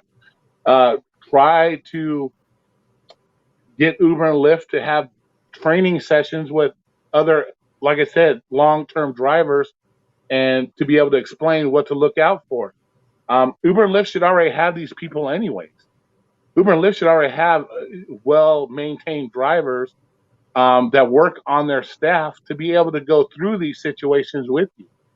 Is it a guarantee? No, but it's something other than just trying to ram background checks down everybody's throat and thinking that's going to be the save all for everything. They're just making it feel safe for other people. Like, oh, this person passed through the background check, so he's on our program.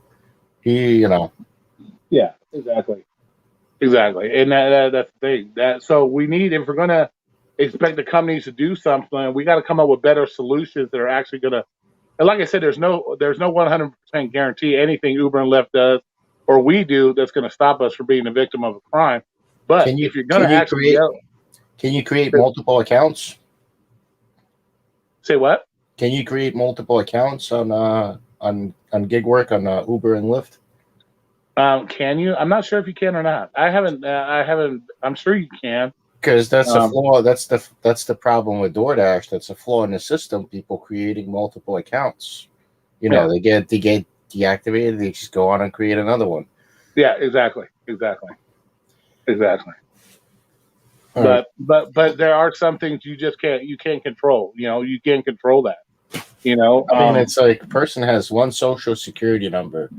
They should be going off of like social security number and not like the email in a fucking cell phone number. Like they should Exactly. be tying, they should be tying the actual person's social security number to the account. But then again, we can all know ways to get fake social security numbers. We can do that. So, but like you said, at least you're coming up with an actual solution that will work for you versus just yelling about background checks. You see what I'm saying? If Yeah. you're actually going to come up with a solution that will actually work, then you're not then instead of just yelling one thing over and over again. Because at some point, you keep beating the dead horse with the same stick. You lose your message. You lose your message over a period of time. So if you're going to continue to yell and yell and yell about background checks, sooner or later people aren't even going to listen because there's plenty of Uber and Lyft drivers that attack customers that have been through the background check system. There's plenty of people that in their daily lives will pass a background check, turn around and kill their wife, beat up their neighbors. So people already know background checks aren't 100% effective.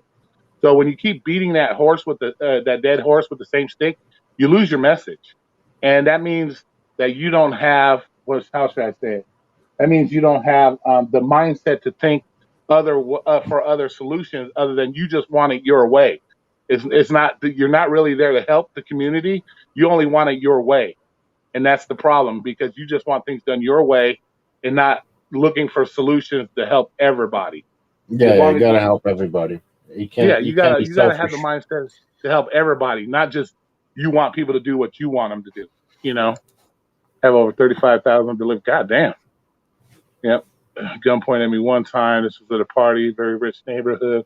Yeah, exactly. Thanks for showing up, Zach. I don't think I've ever seen you before, but thanks for showing up. Yeah, definitely. That's crazy. That's a lot of deliveries. That's crazy. Yeah, exactly. Well, you also got to think too. You figured I drove what? I've been driving for what 20 years. Never had an accident. I'm out making a delivery one night. I get smashed. My car gets jacked. Probably same with Flex. You've been out doing gig work for how long? You never think you're going to get in an accident, and then boom, all of a sudden you're in an accident. Your car's fucked up. Things happen, and that shit you can't predict. And we got to look for true solutions, not just what one person thinks is a solution. We got to look for real solutions and ask for true solutions. Because at the end of the day, we can make all the noise we want to news stations, to this and that. But if you can't come up with a solution that will actually help the drivers, you're just wasting everybody's time at that point. First things first is safety. If you can't arm yourself with a gun, gotta use like a bear spray or something. Yeah. But First things but first is safety. When you yeah, deal exactly. when you deal with other people. Yep. But even then, when it comes to the safety, the bear, the mace, like I said, I see a lot of people say, "Oh, I carry a gun." Well, we had that one video with the chick in Miami that had the gun right to the back of the driver's back, and he never even knew it was there. So even with carrying a strap and bear spray, you're No. not 100% guaranteed. You're always going to have that Oh piece no. of shit. You're No, always yeah. going to, you know, you're always going to have that piece of shit that's a fucking degenerate to society. And no matter how well you protect yourself and all the shit you go through to make sure you're safe, at the end of the day, you're always going to have that one fucking degenerate that will fuck your day up if Yeah. they want to. And I And was gonna say, and another thing, like most people are probably not gonna like that. You're gonna have to separate yourself from the person and yourself by putting a barricade, which is that safety glass, whatever it is yeah, that they install. You might have to do that. Like I personally, I would not want to install that shit in my car. yeah. You know what I mean? Yeah, and that's why I also say you got to weigh the risk and reward. Yeah. Um, if you feel you drive in such an unsafe, scary area, either one, find something else to do that you can do and feel comfortable doing, or like you said, go to those extremes to keep yourself even safer if you can. But But people don't look at it shit that way anymore. Like I said, they're all, because they're fed this constant blame it on something else, blame it on something else, that they get the mindset, well, nothing I can do is wrong, or nothing I can do is going to protect me. It's up to everybody else to do it for me. And that's a horrible mindset that we keep feeding into people. And there's just not enough of us out there to say, hey, you got to take care of yourself first. Quit expecting these gig companies to do it for you. Same when it comes to the whole money situation. Everybody's bitching and complaining. I don't make enough money with DoorDash. I'm not making enough money. I'm not making enough. Well, if you can't make enough money, then quit doing it. Like, quit doing it. Quit expecting the company to keep. If you don't live within the means of the money you can make, then that's your problem, not DoorDash's problem, not Uber's problem. That's DoorDash's problem. If you chose to do gig work because you think you were going to become a millionaire and you find out you're not a millionaire, then find something else to go and find something else to do. That's the thing. These people are making these decisions that are very important to their life, but yet they don't want to change it. They don't want to try to change the situation to make themselves better. They expect other people to change for them. Yeah, That's a no, horrible, and that's no, our society nowadays. That's our society because everybody's growing up teaching their kids to, oh, here, you can have a trophy for third place. You tried, that's good enough. That type of bullshit mentality that we teaching kids and people nowadays. Not like back in our days because we're older. When you lost, you like sucked it up and did better, or you just lost. We're not teaching that nowadays. And they need to do that. And just not enough people out here to say it. And unfortunately, like I was saying earlier, I don't have the subscription base to do that stuff. I just don't have it. Because of societies nowadays, the people that bitch and complain and blame everybody else and want to cater to everybody's feelings are the ones that get all the views and the subscribers. Plus, I cuss a lot, so that don't help either. I was gonna say not everybody has those Yeah. areas where you could make a shit ton of money. Yeah, exactly. Like you say, you ain't making money with DoorDash, move to a different Yeah, platform. either you're move really- to a different platform, try Yeah. a different location. There's always ways to make money. Yeah, exactly. Always ways to make money. Like unless you live somewhere upstate New York where every fucking house is like 6, 7 to 20 miles away, and the nearest store is like 30 miles. Yeah, you're not making money there. I'm sorry. You're gonna have to, there's other ways. Yeah. Exactly. But that's the thing. And that's another thing. Look at your market. Look at your market. And people don't even take time to research their market. They just think, okay, DoorDash said I'm going to make a lot of money if I deliver food. DoorDash don't care. They just want you to sign up. It's up to you to do your own research. If you, like I said, you go in and there's 5 delivery drivers standing there, ask them, how long you been doing it? How's the market here? Are you making lots of money? Is it worth your time?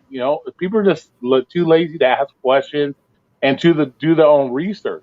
It's just easier to say, okay, well, they said I was going to make a lot of money, but I'm not. Whose fault is it? No, it's your fault. You still got to do your part, your research, And like I said, if you are unsuccessful if you're really hell bent on doing gig work only and having gig work as your only way of life, then you have to be able to, like I said, diversify your portfolio, I guess you can say. Get other apps. Find which app works the best for you. Like DoorDash works okay for me. I may have to go to Uber. Well, Uber won't. Well, Uber denied me, so can't do Uber. I'm waiting on Grubhub. So, but move on to something else. Maybe you can make more money fucking picking up people's luggage with Shipt. There's all kinds of things you can do. Yeah,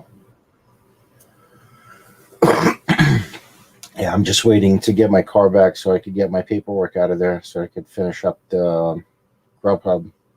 Nice. Yeah, I'm on the waiting list now. Yeah, I was in a waiting list for I guess a couple of months, maybe. Oh, that's not bad. Most people No, are it on was there for about years. Exactly. Yeah, some people are. I don't know. I think I got accepted after like 6 months, but I just never did it because I got my other 2 jobs. I just never accepted it. So I re-signed up. So now I'm on the waiting list again. No, dude. Uberman. No, dude. Some people make two grand a week and more. That's not. People would not lie. If you, like I said, if you in my Discord, you will see, because people don't just say, they produce as well with with screenshots. Just like if I was, I back it up. Yeah. It's all that. Well, also if I'm a driver and another driver comes up to me and I'm gonna tell them, I'm gonna lie. I'm gonna say, even if I am making 2 grand a week, I'm gonna lie. I don't want competition. Let's think about it. Do you really want the competition? No, you're gonna fucking lie to them anyway. Most people lie. Oh no, I ain't making jack shit. They don't want the Yeah. competition. Oh yeah. You No, know, there are some people like that. Of course. Of course. I'm Truth Warrior. I'm on the waiting list for Grubhub right now. But right now, here, I'll be honest with you. Vegas this last week, I think I've done $38 on DoorDash. It sucked ass. So I'm gonna go out and try to do 6-7 hours tomorrow if I can, and see what I can do then. But it's slow. It's slow. There you We go. know this.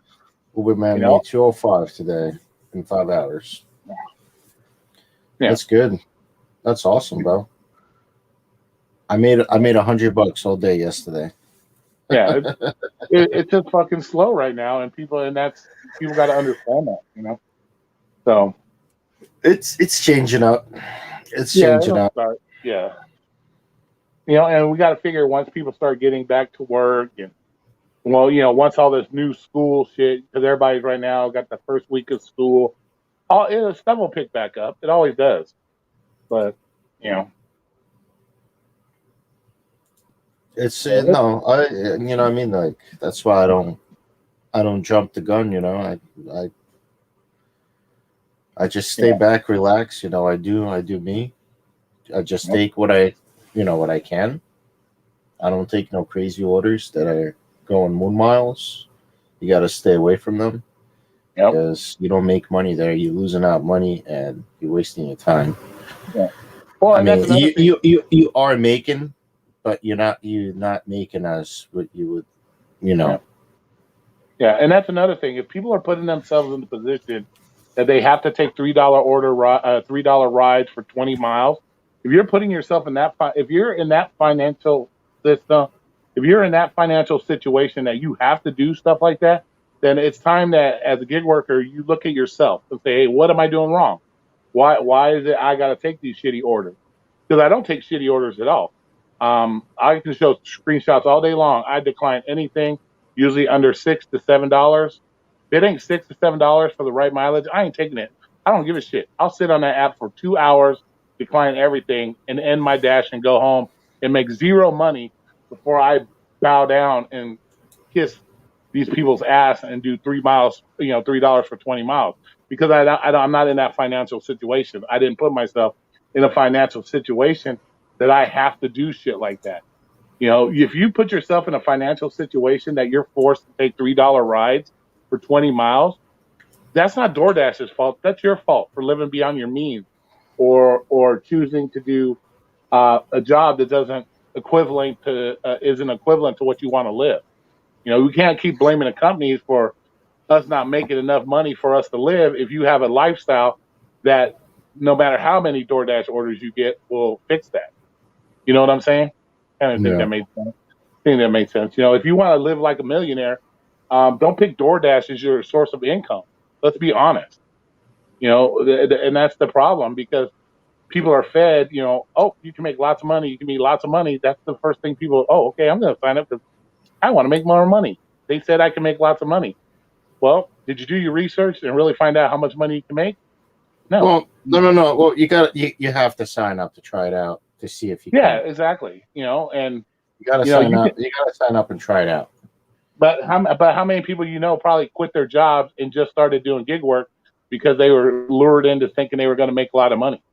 People don't do their research. You can't do that. No. See, that's people are being misguided. And that's the thing.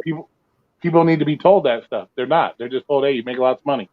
So they go and quit their regular job, then they find out they can't afford. I You know, always say you can make a lot of money, yeah, depending on your area. yeah, You can't just sign up and just like, hey, let's make some money. I want well, $300 a day now. yeah. No. And I know this might hurt people's feelings and stuff, but I always looked at gig work as a lazy person's work. Um, Now, granted, there are a lot of exceptions to that rule. You are one, I'm one, Uberman Tampa's one that have a work ethic to make gig work the best for us. But you have a lot of people, they just signed up for it because they didn't want to have to listen to a boss. They wanted to do shit on their own time. This, that, and that's a lazy ass person's mentality. And if you go into thinking gig work with that lazy ass mentality, it's never going to be successful for you. Because once again, not only does your market dictate how much you make, it's your work ethic. And if you have a shitty work ethic at your normal job, your work ethic on gig work is going to be shitty as well. And you're not going to make no money. Let's be honest, so don't think if you have a shitty work ethic at McDonald's that your shitty work ethic is going to make you lots of money on DoorDash, because it's not. Because you have a shitty work ethic, you know. And that's why I think a lot of people just go into it because they're just lazy. They think, oh, I can make it look like I can make. I see people making $800 for 2 days. That's what I want to do, but they don't understand that these people will live in markets that sustain that. They don't know that, So they get the rude awakening that it's not going to work that way. And Or then or if you know, ride around like me yeah, for a long time or some shit like that. yep, exactly. And that's the thing. And people just need to people just need to be more honest, and start being honest with people. When somebody comes on my channel, if I get somebody comes on my channel and say, hey, I can't make money doing this or doing that, and I ask you, well, how many hours you work a week? Oh, I do 20 hours every weekend, and that's all I do. I'm going to tell you you're fucking lazy, because you are, because I know what work ethic is. I see what work ethic, like Geo, Mr. Flex here. I see what good work ethic. Yeah, you can make lots of money doing it. Let's be honest. But if you come in here into my room and say, "Oh, I only do it 20 hours a week. Why ain't I making no money?" Because you're a lazy fucking turd. That's why you're not making money, and I'll tell you that. And people don't want to hear that, so I don't have the subscribers to listen to that. Because there's other YouTubers that'll go on there and pat them on their butt and change their diaper and say, "Yeah, it's DoorDash's fault. You only work 20 hours. You should be making all that money." That's the kind of mindset that You people. got to remember, Roy, not everybody's like us. There's some people that they're Yeah, only satisfied to making 100 to 150 bucks per day or whatever it is. You know what I mean? yeah, Like that's enough. exactly. That's enough for them, and they only work like 3, 4, 5, 6 days a week, and that's good enough just to pay certain kind of bills and Yep. go on with their life. That's it. And the rest, whatever free time they got, either TV shows or fucking, Yep. who knows what it is, but they got like their schedule down pat, and that's what Yeah. Exactly. everybody's different. It's just everybody's different. Yeah. Well, that's the thing. If you want, that's one of the biggest things. If you want to be successful in gig work, you got to have a good work ethic. Like I said, if you have a shitty McDonald's work ethic, you're never going to be successful doing gig work, regardless. So people need to understand that if you got a shitty fucking work ethic, don't think going into gig work is your ticket to financial freedom, because it's not. You and it just goes the same way with safety, because everybody keeps feeding these. It's just like the people that feed the lazy people shit. It's the same with safety. You're just feeding their false senses of security, and you're not willing to tell them the truth. I have rarely never seen a channel come out with a larger subscription base and say, hey, safety, blah, blah, blah, it's your responsibility. You need to do this. You need to do that without pandering to people. I've really never seen it, you know? You know? Yeah, exactly, doctor. But you got to remember, safety is your number one priority for yourself as well. And, you know, if these drivers and delivery people aren't willing to take their own safety into consideration, then why would Uber and Lyft be expected to do it? And at the end of the day, like I said, and random acts of violence, there's no safety measure that's going to stop that. There's Yeah, nothing you can it's do. always random. It's not like it's always Mhm. random Yeah, it's like unless somebody planning to jack you for your car. that. Yeah. And you know, if somebody planned to do that, they're gonna either do it or Yeah, exactly. And they're even gonna then, fail. yeah, and even then, no matter how much you prepare, if somebody's hell bent on doing crime to you, they're going to do it regardless. Whether it's a background check they've went through, whether they had their fingerprints taken from the FBI, if they're going to commit crime, they're going to commit crime. It doesn't matter if they have the right photo on the Lyft picture, whether they use the right name for the Lyft. That shit don't matter. That shit don't matter to criminals. So a criminal, you know, criminals go through length crazy shit. We've seen shit where motherfuckers are hiding and stealing just to steal some alcohol from a business. So criminals will go through. So at the end of the day, criminal don't give a shit whether you have his real name. A criminal don't care if you have the real picture. They're gonna do what they want to do, and they're gonna do it regardless. You know, look at how many dash cams there are with Uber and Lyft drivers, and people still get beat up. So They you don't think care. that do you think they care if you see their face? Hell no, they They'll don't look right care. into it and they'll say, Yeah, they "I don't don't give care. a fuck," and they'll smack the shit out of the driver. Yeah, exactly. Exactly, right. At least you'll have a fucking something to watch yourself get beat up, I guess. But at the end of the day, to think that a dash cam is somehow gonna be the almighty savior, no, it's a tool to help. It's a tool to help. And the more tools you have in your arsenal to help, the better chance you may not be a victim of a crime. But like I said, It just fuck benefits what? you. It just benefits you later down the road. That's all it is.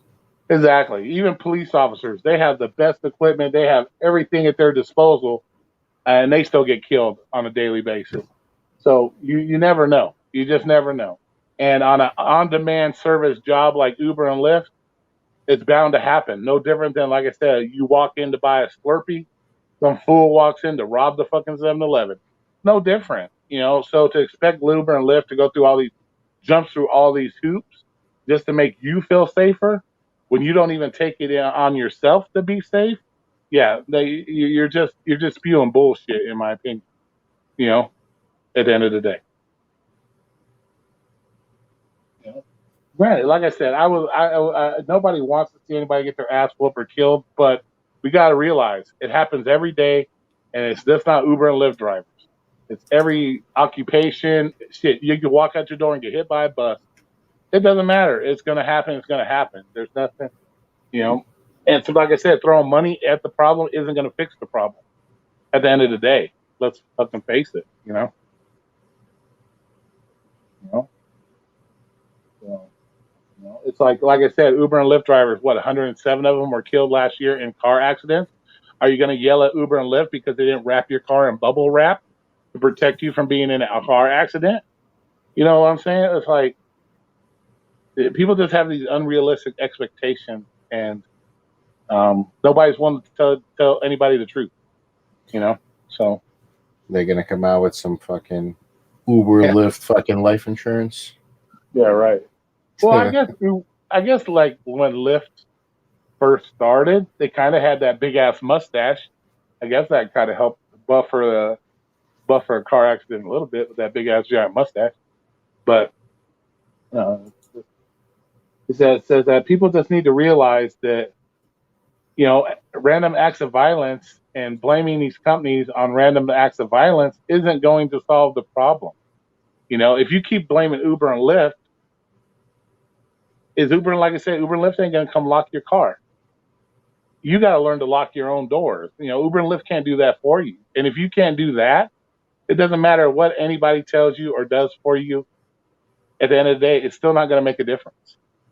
And I'm just so sick of hearing there's some specific YouTubers that this is all they talk about. Same shit over and over again, over and over again, over and over again. Start coming out with the true message, and that is people need to start taking responsibility for themselves. And you'll probably see it safer. You probably see less people getting beat up if people know what to look for. People know how to, they know what they're in store for. I always told people Uber and Lyft driving was hella fun. I liked it. I still knew the dangers of it, but I liked it and I did it. And I told people it was fun. But at the same time, I told people that say, hey, I want to think about doing Lyft. I told them, yeah, it might be fun. You get to see a lot of shit, but it is still dangerous at the end of the day. You're picking up strangers. You don't know who you're picking up. I'm not going to fucking just blow smoke up their ass like some people do. Think, oh, that's great. Never had a problem in my life.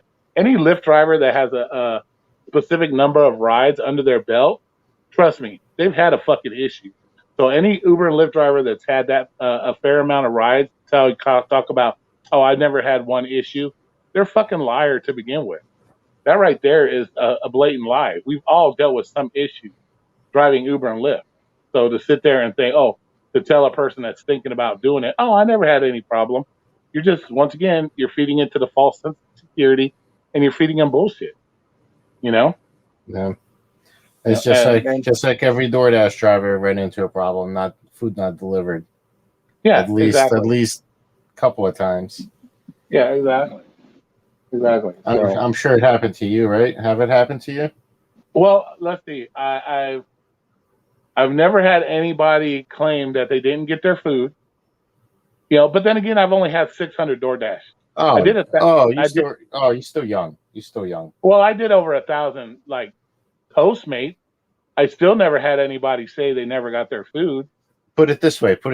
I got like 300-400 rides, deliveries on Uber Eats. Never once anybody claimed that they never got their food. Yeah. And I'm sure it's going to happen somewhere down the line. I know it will. I'm sure. But, it's just like the random acts of violence. You're going to have fucking people that lie. So it's going to happen, Yeah. Do you sit there and cry about it, or you just go about your way? Okay, got a fucking liar, and go about your way. There's no reason to sit there and have a fit about it and cry about it. It's like, okay, they lied. Now I got to deal with it. As long as you take the pictures you're required to take, and hopefully you can, get it taken off. But it's like driving rideshare until issues seem to become pounding rather than enjoying the ride. You gotta with these things, you gotta call them and tell them so they could write up the email for you on top of that, because otherwise they stay in your account for a long time. Yeah. And that's another thing, as gig YouTubers, the people that have had these issues, that's something you can instead of telling them, hey, you gotta write this, you gotta write that, why don't you come up with something to help the driver that it happens to? Like you said, you can make a predetermined email that works, that you can say, okay, here, let me email you this letter explaining to DoorDash what happened. You can do shit like that, but how many do that? They'll come on here and say, yeah, well, you got to write them, you got to do this, do that. Well, some people. No. See, it's not like a generated. You could make a email that's like generated for everybody to use. No. It all depends on the delivery. You know what I mean? Like, you need to explain But another fucked up thing is they don't give you the name from when I ran into a problem last time with a Wendy's, and luckily it was only one Wendy's I did that day, because if it was multiple, I wouldn't know which one it was. Yeah. Because they only tell you the restaurant. They just say Wendy's, and that's it. Yeah. Like what time, which Wendy's, what customer, what street, they don't tell you none of that shit.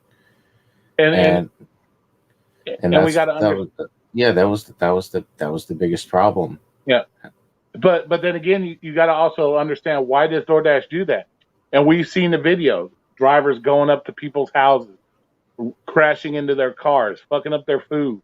We've seen why DoorDash doesn't tell you, because I'm sure DoorDash knows that. Okay, now Oh we no, no, make no. the They say it's for safety reasons, to to back up our violation, they want explanation what happened to the food.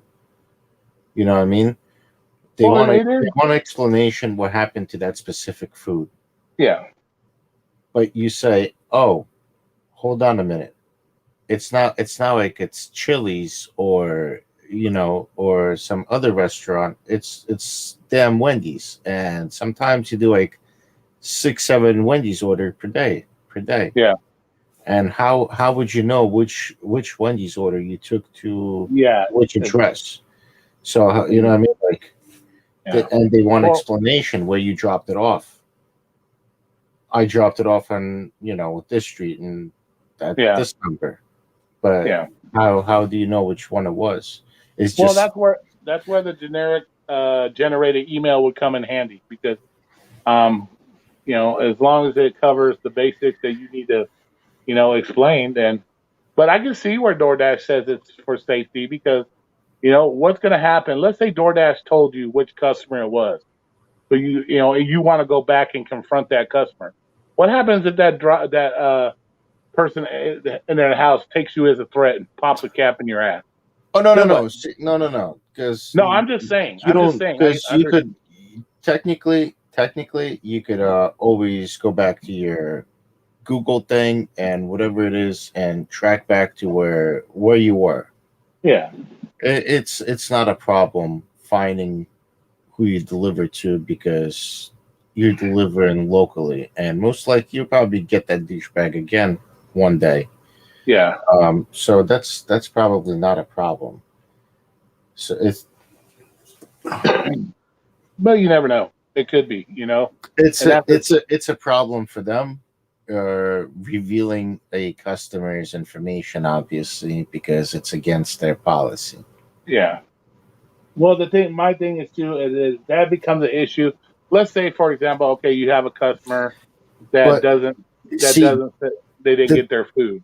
but You know what I'm DoorDash saying? DoorDash doesn't really give a fuck about that. As Well, long as as long as you have a good enough explanation what you did with the mhm, food, yeah. they'll document it Uh huh. and they'll just take the violation off your account. Yeah. As long as you're communicating with them, as Yeah. long as you answer to their email, because that's what I did. If Yeah. whenever I got the violation, I responded to the email that they sent. I also clicked on the where the violation is in the application, and they tell you give it a little brief description of what you did with the order or what happened if you, let's say, you were late to a restaurant or late to the customer. Also, just give a brief description in the app itself, Yeah. and then call the douchebags on top of that. Yeah. Well, but that's also something they need to work on in the app as well. Is if you got a customer that especially if it's the same customer that continues to make these claims, DoorDash needs to step up. They definitely need to look into that and say, okay, Oh just no, because they flag you know, accounts. They definitely flag accounts that yeah, constantly report shit. They definitely flag them. yeah, Like I had a guy reported me. I never delivered his $80 worth of sushi because he was missing one sushi roll from his stapled bag. oh wow, Because yeah, because he called me and he says, I'm missing a sushi roll, and I told him I'm just a driver. I can't do anything. You would have to contact the store or not yeah, the store. Obviously, you have to contact DoorDash so they could yeah, do yeah, whatever they got to do. And and he ended up just marking that I never delivered his shit. yeah. See, that just goes back to the whole thing with the random violence. You just got random pieces of shit out there that no matter what, they're gonna lie, they're gonna do Yeah, shit. and that's what I called and I explained to them that's what happened, and they flagged them. Yeah, You know well, what I that's mean? good. I made sure. I was like, make sure you guys flag this person that Yeah, that he yeah. does shit So like this. it's just part of the whole gig work thing. You got to deal with, you're dealing with people. So so it's if you deliver dogs all day, sooner or later a dog's gonna piss in your car. You know, you can't blame the dog. You can't blame the fucking, company that you picked the dog up from. It dog took a piss. So what? It's something you just got to deal with because it's part of the job Yeah. or part of the gig. It's just something that people have to deal with. But everybody is so fucking so many people are all up in their feelings that they just get so butthurt, and it's like what happened to being an adult anymore? Like I said, what happened to being an adult? People get so feeling it. So somebody says I didn't deliver the food. Oh well, it happened. I know it's going to happen. People lie. It is what it is. So I've had people when I drove Uber or Lyft. Oh, his car was dirty. I know for a fact that my car wasn't dirty. I know how it is. People are going to lie. It is what it is. I'm not going Just to get all up. trying to get their money back. Yeah, I'm not going to get It's all up such a in my scummy feelings. move. Yeah, I'm not going to get all up in my feelings about it and be like, oh, fucking piece of shit, and let it ruin my fucking day. I'm not going to do that. It's just your word or his word against yours. Exactly. So it is. Yep, exactly. And so, that's the thing. People need to get out of their feelings and just go about your day. You'd be much more happier gig worker if you got out of your feelings and just did the work, and realize that you're dealing with customers. You're dealing with customer service. Too many people have this mindset, oh, I'm my own boss. I can do and say whatever the fuck I want. No, you're in a customer service position. Customers do matter. And this whole mindset and people giving you this mindset that, oh, you're your own boss. You can do what you want and you shouldn't take shit from the, you're creating some of these issues as well when you tell people that shit. Because I don't know how many videos I've seen where the driver just acts like an asshole from the start. And then you wonder why the customer acts like an asshole. Well, if you got the mindset of you're this grand almighty fucking Lyft driver and nobody can say anything to you because you're always right and you're your own boss, well, you've already lost half the game right there because your attitude is going to reflect onto the customer. So if you pick up a customer and you have a shitty attitude, guess what? The customer is going to give you a shitty attitude 90% of the time right back. Right back. So, so that's another thing. If you've done it so long and you're because we call it the gig work burnout. We've all been there where it's like you've done it so long, you need to fucking find something else to do or take some time off. But if you've done it that long and that is your everyday mindset, is that God, I hate this job, and you go out and do it every day, your attitude is going to be reflected onto the customer, which is going to make the whole situation even worse. So, like I said, I drove Lyft. I love doing Lyft. I always went out in a good mood when I drove Lyft because, first of all, you're driving. No, you shouldn't be driving when you're pissed off, anyways. And I always went out with a positive attitude. I didn't go out. See, like now it's being pushed that everybody should be scared to do this. You should be scared. So if I went out every day that, oh my God, I'm scared, something's going to happen to me, I'm not going to have fun and I'm not going to do my job to my best ability. You know what I'm saying? So, and something might fucking happen. Yeah, exactly.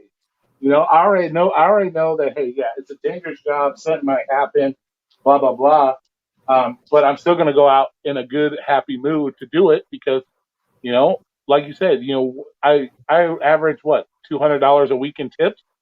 Yeah, because I was friendly. I went out there and I had a good attitude and blah, blah, blah. But if you go out there with a shitty attitude and every customer you pick up, you give them the fucking stink eye, you think you're going to get tips?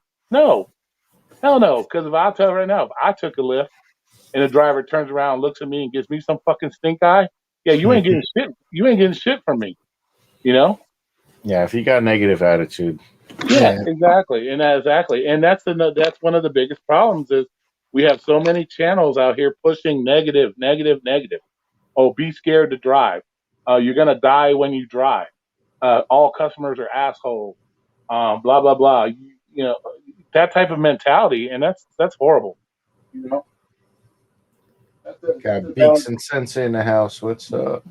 What's up, Sensei? Are you in there? So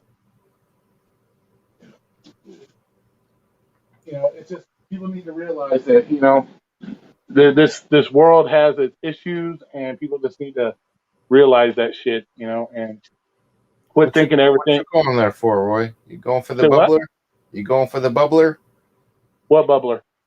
You don't have a bubbler? No, I got my cancer stick. I'm messing with you. But yeah, it's just that we as gig tubers, we gotta, like I said, one thing I love about Pedro is he is about positivity. Um, he does have real positive vibes and shit like that, and we need more of that. We need more Oh of that. yeah. Yeah, at the same time as being stern about people learning to protect themselves and be safe and this and that, you still got to be able to tell people to have fun. If you're going to sit there and bark to 43, 16, 18,000 subscribers every week on, oh, you're going to die every time you drive Lyft, that's just, what kind of message are you sending? Who was doing that? I can't give any kind of names because I don't need the lawyers coming after me type shit. We'll Oh, just put it that way. I got you. But yeah, hey Seashell, damn, long time no see. Damn girl, how you been? But yeah, that's the Basically, thing. people spreading fake rumors. Yeah, exactly. If all your channel is showing negative shit all day, we can all go. Roy, We can, remember, since you don't have like me or you don't have like such a word, subscribers to get the word out there. A lot of folks with big numbers, they would create certain type of content just for views. Yeah, just for views. or in Just some people, clickbait, bro. It's horrible. And or some people they have personal vendettas against companies because and they didn't get it their way, and they don't care if they mislead people. Yeah, exactly. There was I would never come on. I would never, like I said, we'll put it this way: I can go on Google and I can Google all kinds of crime and this and that and put that on my channel. Am I doing the society or any kind of community a service by doing that?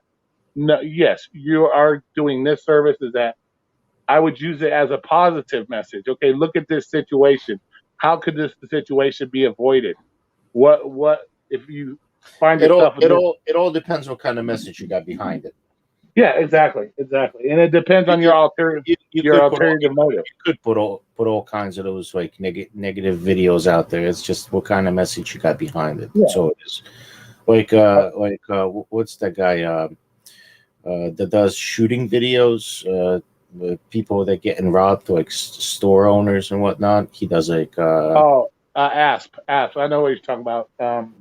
Yeah, and he's like always talking about safety and exactly. guns. So, exactly. Active self-protection. Yes. So he takes that and puts it into a positivity. Yeah, exactly. But we don't have anybody that does that. Every time you see a negative video about an Uber and Lyft thing, it's always, oh, they're gonna die. Blame Uber and Lyft. Never, okay, could the driver have done something different to stop this from happening? We don't see shit like that. I guess I could do that, but I really don't have the time and the equipment to go through and edit and all. I don't have it. I have a cell fucking phone. That's so the I don't problem. have computers. That's the problem here with me. Yeah, I just click and I go on live. Yeah, exactly. I don't have all that stuff to do it. And the people that have the biggest members of the community on their channels, that should be what they're doing, not scaring people into not scaring people on a regular basis. Because like I said, I went through the numbers. You had 19 murders in with Uber and Lyft in 2 to 3 years. If you just divide that by how many rides one day in New York gets, it's a 0.00007 chance of dying in an Uber by being murdered. So yeah, it's dangerous, but at the same time, it's not a life and death situation every time you go out your door. It's not. It's you figure Uber does what? So basically, it didn't happen yesterday. It didn't happen today. Most likely, it's not going to happen tomorrow. Yeah, like I said, it's random. You never know. So exactly. It's random shit. So you can't just come on here and say, because all you're doing is, like I said, you're perpetuating the mindset that You're scaring people to go out and do their work. And what does that lead to? That leads to more. If a scared person goes out to do a job, they're gonna not have all their wits about them because they're gonna be doing it fearfully. And you can't think straight when you're in a fearful situation. You can't think straight. If you go into any situation so fearful that you're gonna die, you can't think straight. Plain and simple. You can't think straight. Like when I go on when I take a ride on my motorcycle, I have to have the mindset that I know everybody around me is going to try to cut me off, do this and that. But if I get on my motorcycle in a fearful mood, I'm not gonna be paying attention to that because I'm gonna be more thinking about, oh, I'm gonna die. I'm gonna be too scared to pay attention to the real things I need to pay attention to. And that is just as harmful to the community as the act of random violence themselves. You know? The government is planning on taxing the miles you drive. Yeah, Yeah, they're thinking about that. I mean, they're already doing that. What do you mean? No?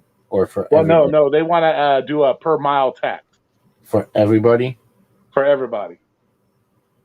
I think that It- person needs to be castrated. Yeah, well, and that's the thing, and that goes back to this whole crime situation. Is people keep electing these fucking doo-doo officials to run your cities and your city government and your judges, and you talk about why you have such a rampant thing in crime. Well, why are you not pushing for stronger enforcement of the laws?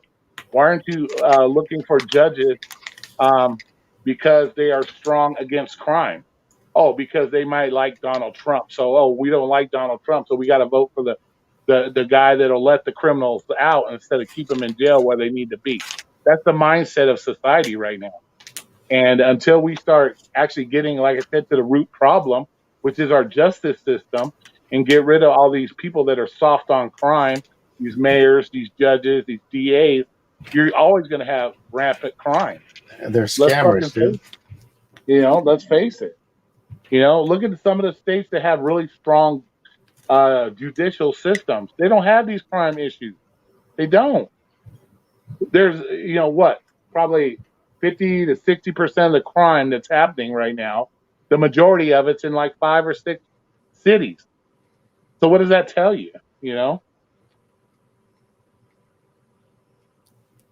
But some of that judicial system is a scam, though. Yeah, yeah, but you got to get people in there to work that have strong, that aren't willing to just let criminals go or feel sorry for criminals. You know what I'm saying? I mean, there's a place for everything, but not like, Yeah. obviously. But that's where it's going to have to start. You can't start by blaming Uber and Lyft and DoorDash and all these other people. Like You can't start there. like I said, Because this like that texting everybody per mile, that's a fucking scam. Yeah, but yeah, you can't. That's literally a scam. Oh yeah, it's their way of getting you to buy electric cars, according to them. But Yo, bro, like these I always looked at like streetlights. I look at that as a scam. Who's paying for streetlights? Who's paying for that? Who's paying for that electricity? Right, the city, right? yeah,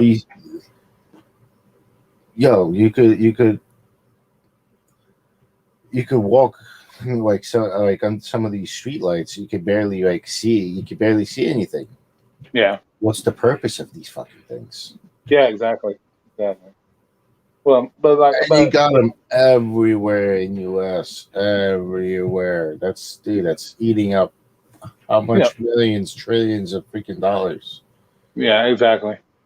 But they want to blame you, so there's a lot of shit that needs to be fixed. That shit's already coming out of our pockets, right? Yeah, right, exactly. And God forbid one of your streetlights go out and you need them to come fix it. That shit'll take forever. I'll take like 3 months, and then that work will cost like $3,000. But if the state wants something from you, you better have it the next day. That's kind of how I think about the IRS. If you owe the IRS, they're on your ass nonstop, daily. The IRS owes you. You could wait 6, 7, 8 months for your shit. But the minute you owe the IRS, you got a letter the next day in the mail saying we want our money. That's what happened to my buddy. He's like, bro, don't worry about $300. Don't worry about paying it. I always, if I end up owing the IRS, he didn't pay the IRS. They locked his account for like 6 months. Wow. With like $6,000 in it. He's like, damn. He's like, just take the money, unlock my account, give me my money back. No, we have to do our investigation. Oh, that's fucked up. That's fucked up. It was what it was. No, it wasn't. It was due to he was making a lot more money. He was in the union. Well, 1 year he wasn't making as much, and then the next year he made like 70-something thousand or some shit like that. And they looked into that, and he also, I remember he was saying he didn't pay something to them. It was like $300, something very low. Oh, okay. And they locked this shit up. Yeah, fuck that. Yeah, I would pay if I have the money. Like when I did my taxes, I think I owed them $280.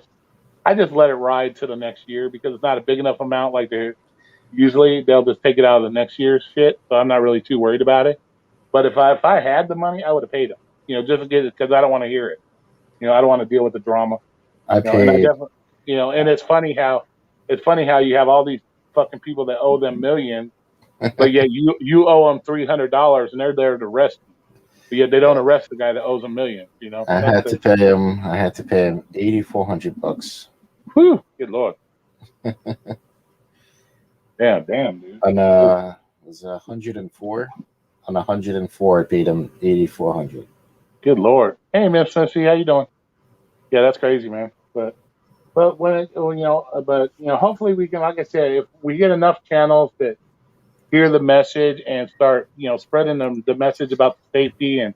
See, the thing is, they need to like they hear us, right? They hear us. They need to grab your shit, grab your link, and share it. Yeah, exactly. When they do that, that's how the word spreads. Yeah, that's how it spreads. And if people feel like I get a lot of channels that have more subscribers and I do a lot more subscribers, but yet I never hear.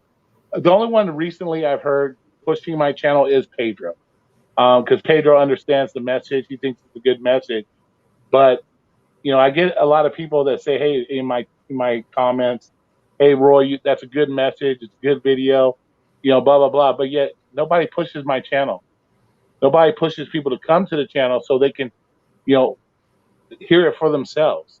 So they'll say, "Oh yeah, he does a good video," but go check him out. No, they don't do that kind of shit. And if we want to spread the message, and you have the subscriber base, and you think I give out a good message, and you agree with my messages, why don't you push the channel to get the people here so they can hear the message? You know what I'm saying? No, that's good. That's good, Pedro, doing that. That's awesome. Yeah, and I'll give Pedro a lot of respect for that because he's not afraid to come to the smaller channels, and he's not afraid to come to the smaller channels and put his input in and listen to the message and give his thoughts on the message. Most people don't want to do that. They only live in their own fucking world and they only say what they want to fucking say. You know what I'm saying? And Pedro on getting constructive feedback, and he also doesn't pander as much. What? Omer Dukes, what up? What up? Oh, look who made it back. Are you done making your ramen noodles that you had to do during the video? You could just. He fried all the bacon. I know, you fucking making the ramen fucking noodles like during the middle of live stream here. My dad came over. You can't even come on my live stream and like not just sit and chill and talk. No, you gotta fucking make ramen noodles, fucking probably do some fucking jump rope or some shit like that and whatever else. Like, fuck, man. We already know you have buffering issues. So the stiller you can stand, the better, bro. So we don't have to. You got that gimbal. Give me some. You got that fucking Obamacare fucking internet service for your phone. So. Oh shit. where they got the LTE/4G. Yeah, right. Dude, You would think the have- way his with his internet service, the way he buffers, that he lives in a fucking cave or some shit. Like you can't get out of a cave or something. You can't even get those buffers. I'm talking on a brand new device. If T-Mobile's got a general issue around here, this is a 5G capable phone. Yet my service fucking sucks. I don't know. It's not my fault. Yeah, right. Yeah. Uh-huh. What Yeah, am I think gonna it's do? it's got to be more user error probably than anything. Like, No, man. Yeah. I'll show you. I'll show you my receipt if you want. If you don't believe me. But anyway.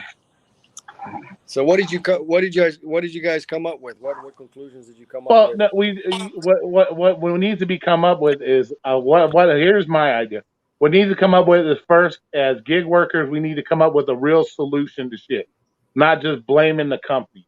If you're gonna blame the companies and you want the companies to change, you got to come up with real solutions.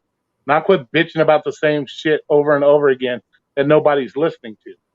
Okay. First things first, we got to get Roy to 1,000 subs. And well, that would be nice, but we also got, but we can do it. We can do It's it. got the watch hours. But we need to realize that we need more people willing to step up and say, hey, enough is enough with the constant fear and blaming this and blaming that. We need to have multiple gig YouTubers come out and say personal responsibility is number one, not the company. The companies aren't number one. Personal responsibility. We need more people to say that shit. But most people won't do that because they're pandering for those views and clicks. We know this. Companies are not responsible. Companies are not going to be responsible for you. If something happens, it's a false information. They will not be responsible for you. 90% of these gig tubers don't even drive anymore, man. Who's actually driving? Flex. We've got Uberman Tampa. We've got DoorDash Dad and Pedro and you and me. But I don't, consider myself Gig a big life. channel. Gig life. But who else is actually fucking driving? Everybody's just freaking giving advice. They haven't been behind a wheel in 2 years. But you also got to look at just because of the fact that Hannah's riding.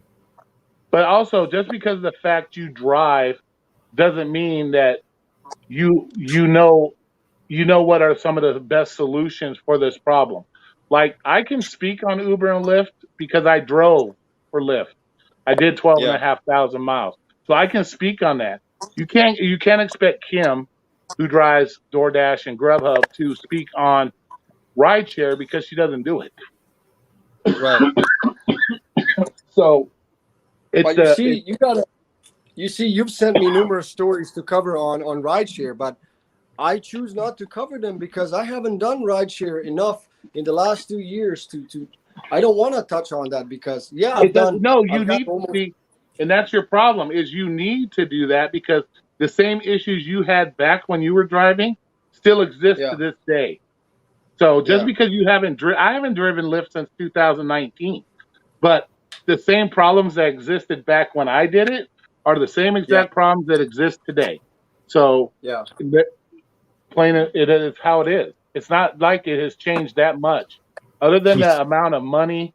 And she's saying you got a little subscription base to where you could put that word out.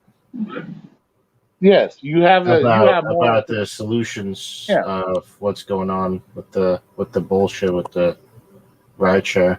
Yeah, and if these guys that do this is really concerned about the community instead of just bitching and complaining about Lyft all the time, if they would actually come out with true solutions instead of just saying, "Oh, throw money at background checks, throw money at background checks, oh, more background checks," and come out with some real solutions that actually make sense, that are going to make a difference, then it doesn't do the community any good, period. Because here's what pisses me off. Some of these gig tubers, one in particular, they are goddamn hypocrites. They organized a day of rest, and guess what they were fucking doing on the 31st? They were moving into their brand new fucking mansion. Well, that's beside the point. That's besides the point. Everybody is allowed, the point is, you didn't take a legitimate day off. Sorry to cut you off. They were moving into their new house. So they didn't even take the day off, yet they orchestrated something. So I don't know. But well, I would say you're being a hypocrite because if DoorDash is not your main source of income, if DoorDash is not how you pay your bills, don't come on here preaching about DoorDash and the DoorDash's money because you don't even rely on DoorDash as a source of income. So you don't live in the same reality as other people that rely on DoorDash for income. You don't rely on DoorDash for income. So yeah, you can go out there and say, yeah, DoorDash don't pay us dick. Well, you're not relying on DoorDash to begin with. So if you continue to spread this negative message all the time to the people that do DoorDash, what service are you providing them? What service are you providing them? You're not telling them. You're not telling them that okay, maybe you're just in a horrible market and you can't sustain your lifestyle because you live above your means with DoorDash income. You're not telling them that. You're just telling them, hey, DoorDash ain't paying you enough. You're not tell. You're not. It's same thing with Uber and Lyft. You're not telling them, oh, safety is your number one concern because it's Uber and Lyft's responsibility and it's not yours. They're not telling them that the real reasons that either they're not making enough money, they're not safe enough when they do their job. They're not doing that. They're just blaming the company. Oh, you're not getting paid enough. Not getting paid enough. Oh, it's Uber and Lyft's fault you got beat up. It's Uber and Lyft's fault you got beat up. No, they're not telling them the truth and what really matters and what's really going to be the best information for them. You know, you can come to my channel and tell me you live in bumfuck fuck your cousin Kentucky and say, hey, I'm not making as much money as Kim does in New Jersey on DoorDash. What's my problem? Your problem is you have no market. You live in bumfuck Kentucky somewhere. They don't have the same market as the Jersey Shore in New Jersey. So you're never going to make what Kim makes. Let's fucking face it. Tell them the truth. Don't tell them that when you come to me and say, hey, yeah, I live in bumfuck backcountry Kentucky. I'm not making as much money as Kim. Why is that? Oh, no, it's because DoorDash doesn't pay you enough. No, that's not the fucking truth. And that's what people tell people. That's not the truth. The truth is you have a shitty market because you live in inbred bumfuck Kentucky and she lives on the and she delivers on the Jersey Shore. Be honest with people. Hey, you got two of them. They gave you 2 dislikes. Oh, that's okay. That's fine. I call them they can dislike me all they want. That's a prime example. What? That's a prime example of different markets. We got Flex, and let's ask him now. I would imagine an average order in his market is $10 to $12 versus fucking Seattle suburbs where I get shitty $6 orders. But hey, sometimes I complain, but I still take them orders. You know what I mean? And like you said, different markets, different rules don't apply to different areas. And then you got these motherfuckers on here giving advice across the board for everybody else. And that pisses me off. Yeah, I'm just saying, but that's the thing. You're not telling people the truth. Yeah, it's all different. Areas are different, man. Yeah, and the truth is, it's not always. Not, and it always changes too. Remember, if you whoever was watching my channel, from what I'm making, what I was making to what I'm making right now, it's completely changed. Right now, I'm like making $100 to like 150, sometimes 2, occasionally 3. But it changed. It changed from me making like $300-400 every single day. Yeah. Yep. It takes me fucking 5 hours to make $100 now. Yeah. Sometimes it does. Yeah. You know, sometimes and when it comes, it comes down to like safety can be the same, and you can even put safety in that same respect because if you live in rich person suburb type areas, and then you try to compare Chicago to that area when it comes to safety, you're dealing with 2 different places. You're dealing with 2 different dynamics. So where the person in Chicago is like, oh my God, it's so fucking unsafe here, this and that. Well, the person like in Jersey Shore area, rich people, or whatever you want to choose, they may not see that same issue because they don't have those same crime issues that you have in Chicago because you're in a totally different dynamics and with the situation of where you're at. So when you go on there and you say you should just be scared, period, this, that, look at everybody that gets in your car is the devil. You're just setting you're setting up people for failure because The odds of you getting murdered in a lift is slim to none. Let's fucking face it, slim to none. You have more chance as an Uber driver being killed in a car accident than you do being murdered by a customer. Let's face the facts. That is the truth facts right there, 100%. So Yeah. to continually come on here and give this people this, oh, you're going to be murdered every time you pick up a customer. You're going to be fucking killed every time you pick up a customer. All you're doing, you're causing more problems than you're trying to solve. You know what it is? That there's always gonna be some jerk off with the that's there with the stats. Oh, every time you picking up a customer, there's a percentage, this and this and that you could get this and this and that. You know, there's always gonna be somebody that's gonna. Hey, come out. Kevin. Hey, Mike. What's up? Yeah, same here. It's the same way. It's like, it's just, you're just, you know, you know. With some people, you can't win. And what's even crazy is that, you see a lot of these channels also, they're spreading the message. Well, Uber and Lyft drivers aren't coming back to drive Uber and Lyft because it's so unsafe and all this. but yet before the pandemic, when you were driving Uber and Lyft, the safety still mattered then. It was still just as unsafe then as it is now. The only difference now, you got other people. Thanks, Mike. I appreciate it. The only difference now is you got people that constantly point it out to you every day, and they only choose to show you the negative shit. That's the only difference today versus what 2 years ago when you did it. The safety concerns were still there 2 years ago. It's just that now you got certain channels out here that just spread that same fucking message every day, throwing it in your face. So so that's the deal. If you asked me 3 years ago or 2 years ago before the pandemic how dangerous Uber and Lyft is, you'd still get the same answer I'm giving to you right now. It wouldn't change. You know what I'm saying? So let's talk about that case on the gas station, the dasher. Did you guys cover that? Because I feel like that didn't get enough attention, especially by Roy. Let's talk about that gas station incident where, in my opinion, I think shouldn't have really happened, but she got accused. Her integrity got disrespected. She got accused of stealing.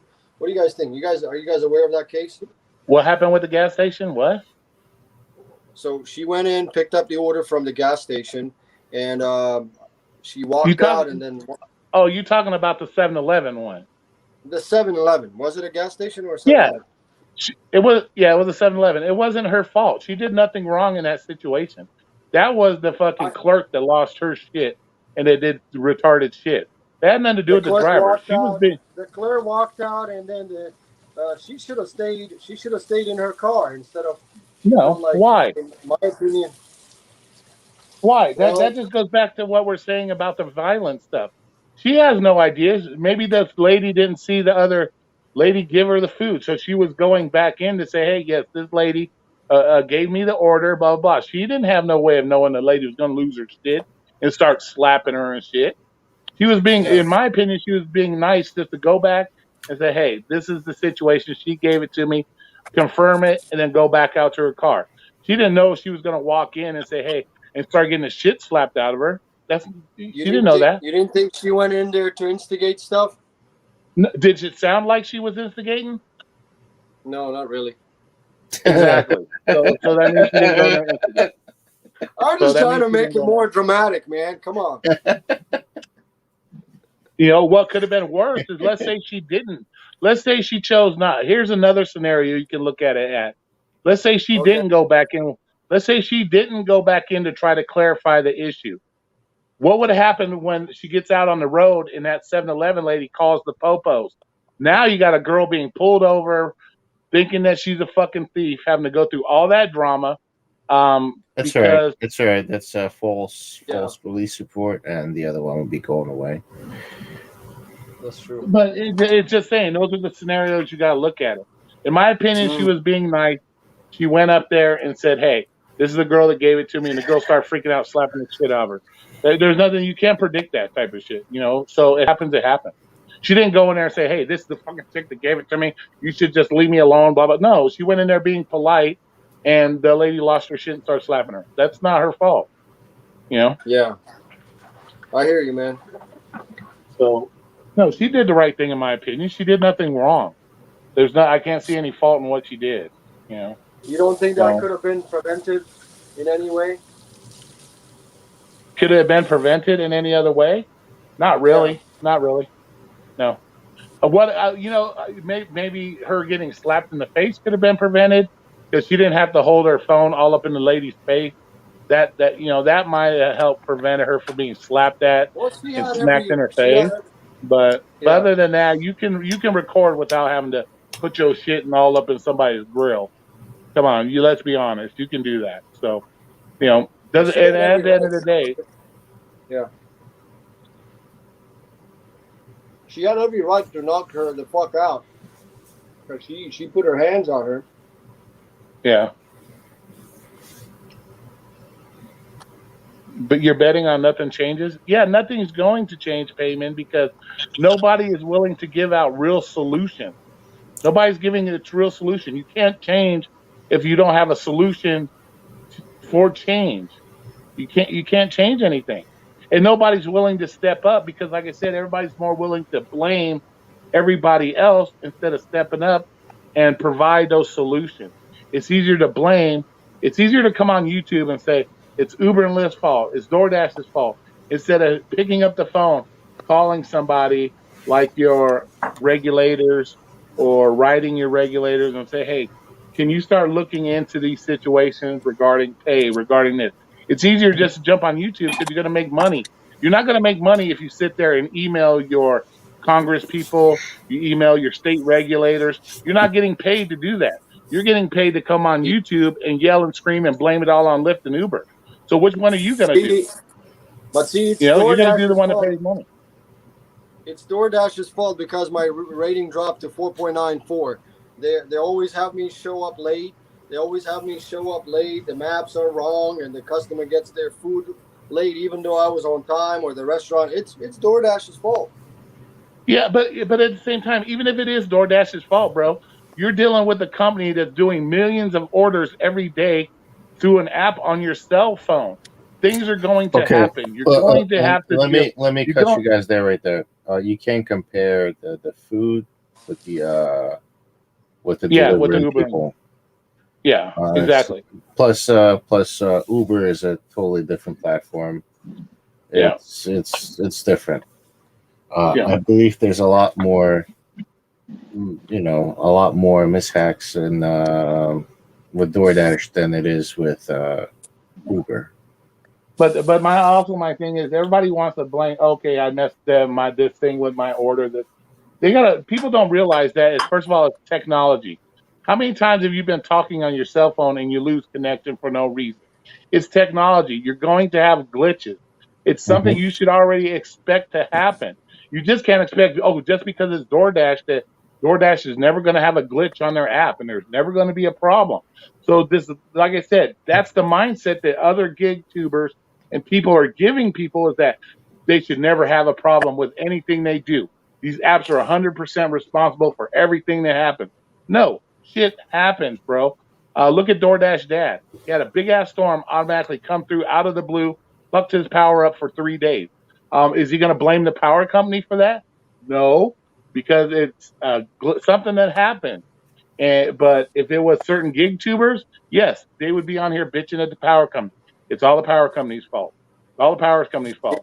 Not that he had 80-mile-an-hour winds that blew down shit. No, it's the power company's fault. So But see, that's I the can thing. blame Because That's they the didn't thing. restore it on time. Yeah, it's yeah, exactly. It's everybody has this mindset that because they're doing gig work, that there should never be a problem with anything they do because I'm an independent contractor. There can never be any problem. That's the mindset these people are being given on a regular basis that is fucking retarded. I know how many times do you fuck up a text? The text doesn't go through, or this or that. You're dealing with a company that's doing millions and millions of fucking deliveries a day. You don't think one or two deliveries might get fucked up in the process? It happens. It's not. Did you guys It, get the new update? Did you guys get the new update in your market now on Android devices that you're communicating directly through the app? Did you guys get that? about what? Now, See, this remember is how see you? this is the problem we have with Omer. See, I'm going to let all the people know here. This is the problem we have with Omer. Can he not just fucking sit still and talk? He's busy with turning his head, doing dishes, I can't hear you when you pointed your fucking face over here. So sit down and just relax. Sit God your ass on damn. the couch. Did you guys get the new update? Did you guys get the new update? Communicating with customers no longer takes you to your text messages. You're communicating directly through the app. Did you guys get that? No, that's Negative, not how sir. it. That's not how it's worked. I've got that update, That's but the that's problem. not how it works all the time. Sometimes it'll go through the app. Other times it does not. So I guess it all depends. I don't have that feature. I have that feature now on my. But what Android difference device. does it make? What It difference does it doesn't. make? I'm just kind of asking you because it's sort of a safety concern. You know, in the past, it takes you an extra step. Now it's all within the app, and No, it's perfect. the safety, it's not a safety issue to text the customer. You stop your car and text the customer. Text the customer. Text your customer before you leave the restaurant. Don't wait till you leave the restaurant, drive down the highway, and decide maybe I should text my customer. What the fuck? Sit in the parking lot with the order in your car. Say, okay, I'm on my way. I'm bringing your food. Cool, and go along your way. You better off when not texting him at all. Yeah, and then when you get to the apartment complex, you get to the apartment complex, stop at the gate and say, "Hey, can I get the gate code?" Don't wait till while you're still driving to text, "Hey, can I get your gate code?" Because those are safety issues. It's not you're making a safety issue out of just fucking common sense. Don't do this shit. It's not necessary. Why is it necessary? Make sure you proofread your text messages. Don't be like me. I texted a customer that I set my foot on their doorstep. I meant to say food. They ended up getting my foot on their doorstep.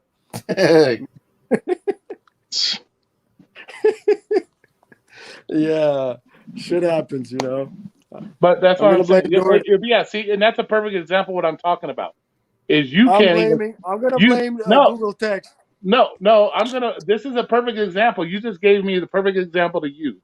You sat there and sent a fucking customer the picture of your fucking toes, but you worried about DoorDash making a mistake on an order. You can't even send a picture of the food and say your foot. So that's the perfect example. You want to know what my buddy Jay was sending pictures to the customers from a year or two ago? You know what he was sending pictures of? What? Fucking Pokemon. Pokemon characters. I send my customers some crazy pictures. So, and then I take pictures of them. If they have the thing that says hand to me and then leave at the door, if they come out or if they put leave at the door and they come out to meet me for the food, I take their picture with the food. That's what I do. Yeah, you talk about the Yardbirds and yeah. I said some crazy things. That was hilarious. Nice, Zach. Nice. I do the same thing. I tell people I got their Yardbird. I'm bringing it. It's on the way. People that order fucking Taco Bell, I always send them a message. I'm on my way with your not so authentic Mexican food. I'm on my way. I do all kinds of crazy. I said all kinds of crazy shit. Yeah. So you got to have a little bit. Like I said, it's about having fun doing it. If you can't have fun doing it, then there's no reason to do it. So I always try to make it fun. I send goofy texts. I keep them. I keep them legit texts. I don't do nothing nasty or anything like that. But that's how you get more tips. Send them a picture of a half-eaten burrito. Yeah, right. So your Chipotle tastes really good, I lost my cool on Taco Bell last night. But that's the thing. You just got to you got to go in with a positive mindset. Why they made and having fun doing it. If you can't have fun, there's no point of doing it.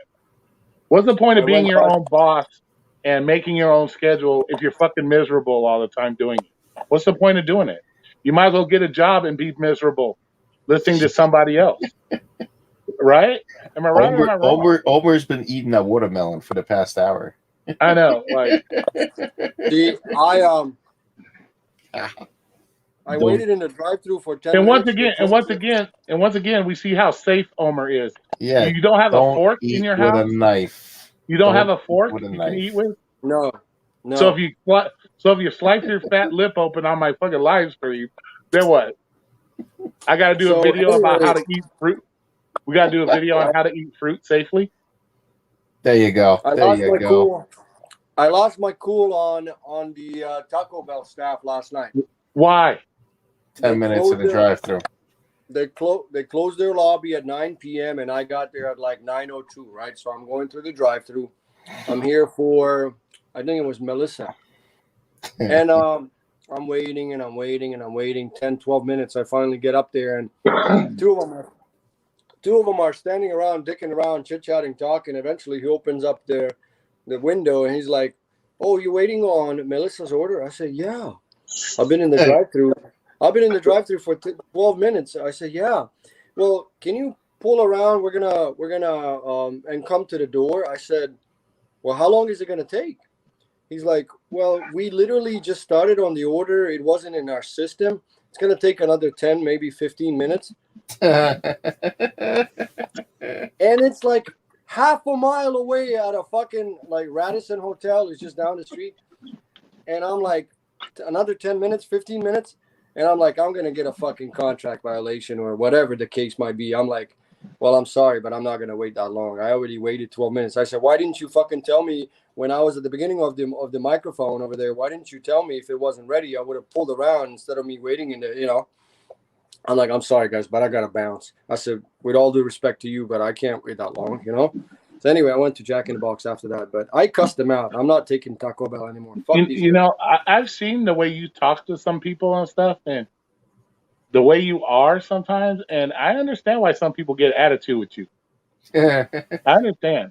No, but I see. wait. But wait, when he told him at the speaker, "I'm here for this person," they had the order. I think. Yeah, why didn't he tell me? Why didn't he tell me then and there, right? Because Dude, they have. I Well, think. how about after the like? Dude, he could How have. about He after, would have. like, the He would have first- said like, we don't like our systems down. We don't have this order. You know, what I mean, Yeah. he would have. I wasn't rude to them. I wasn't rude to them. I just told them that I wasn't going to wait. And how about after you showed up at the drive-thru and you said, "Hey, I'm for the order for, let's say, Michael. I'm here to pick up Michael's order." How did it take you 12 minutes to sit in that line before you said something else? Like, how about after 2 minutes, say, "Hey, do you have that order for Michael?" Or I had two cars in front of me. No, I had two cars. Eventually, by the time I well, came, then you made the ultimate DoorDash's mistake, going to a drive-thru in the middle of the night when the lobby is closed. That is the DoorDash rule number one. You do not go to drive-thru after the building is closed. So you broke it's the rule. $12, man. I don't give a shit. For half a mile. See, and then you face, and then you prove my point about the whole safety issue as well. It's $12, man. It's all about the money. $12. I'll risk my life by not locking my doors for $12. It's that fucking money. Everything's about money. When is it? I'll be right back. I gotta whip the bong. It's all about the money. Why is everything about the money? If you're hurting that bad for $12, if you're hurting that bad for $12 that you're willing to sit there for 30 minutes, then don't yell at the staff. Not 30 minutes. I'm willing to wait. Yeah, but I was willing to wait 10 minutes, 15, but not another 15 on top of waiting for 15 or 12. But you already know the situation that after the lobby's closed, the DoorDash drive-through suck. You already know this. How long have you been delivering? You know this. You know it sucks. You know the wait's going to be extended. So you know this. So why would you do it? Oh, because it was $12. Okay. But why would they confirm on the microphone? Usually they confirm. They read it back to you. Because you're dealing with people that make basic ass minimum wage. They could give a flying fuck.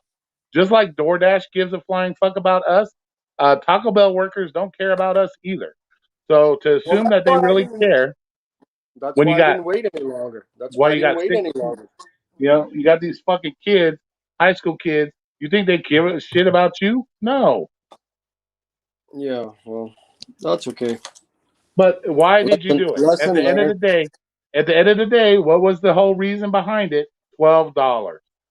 So you broke a major no is going through the drive-through at night at a fast food joint just for the money.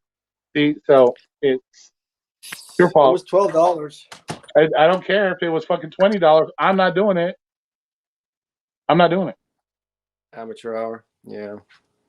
Well, it is. Homer needs a new gig. How about getting a W-2? Plenty of. Oh, I already have a. I already have a W-2 job, Miss. No, no. Miss The Warrior. problem I see major with Omer is he doesn't learn from his previous mistakes.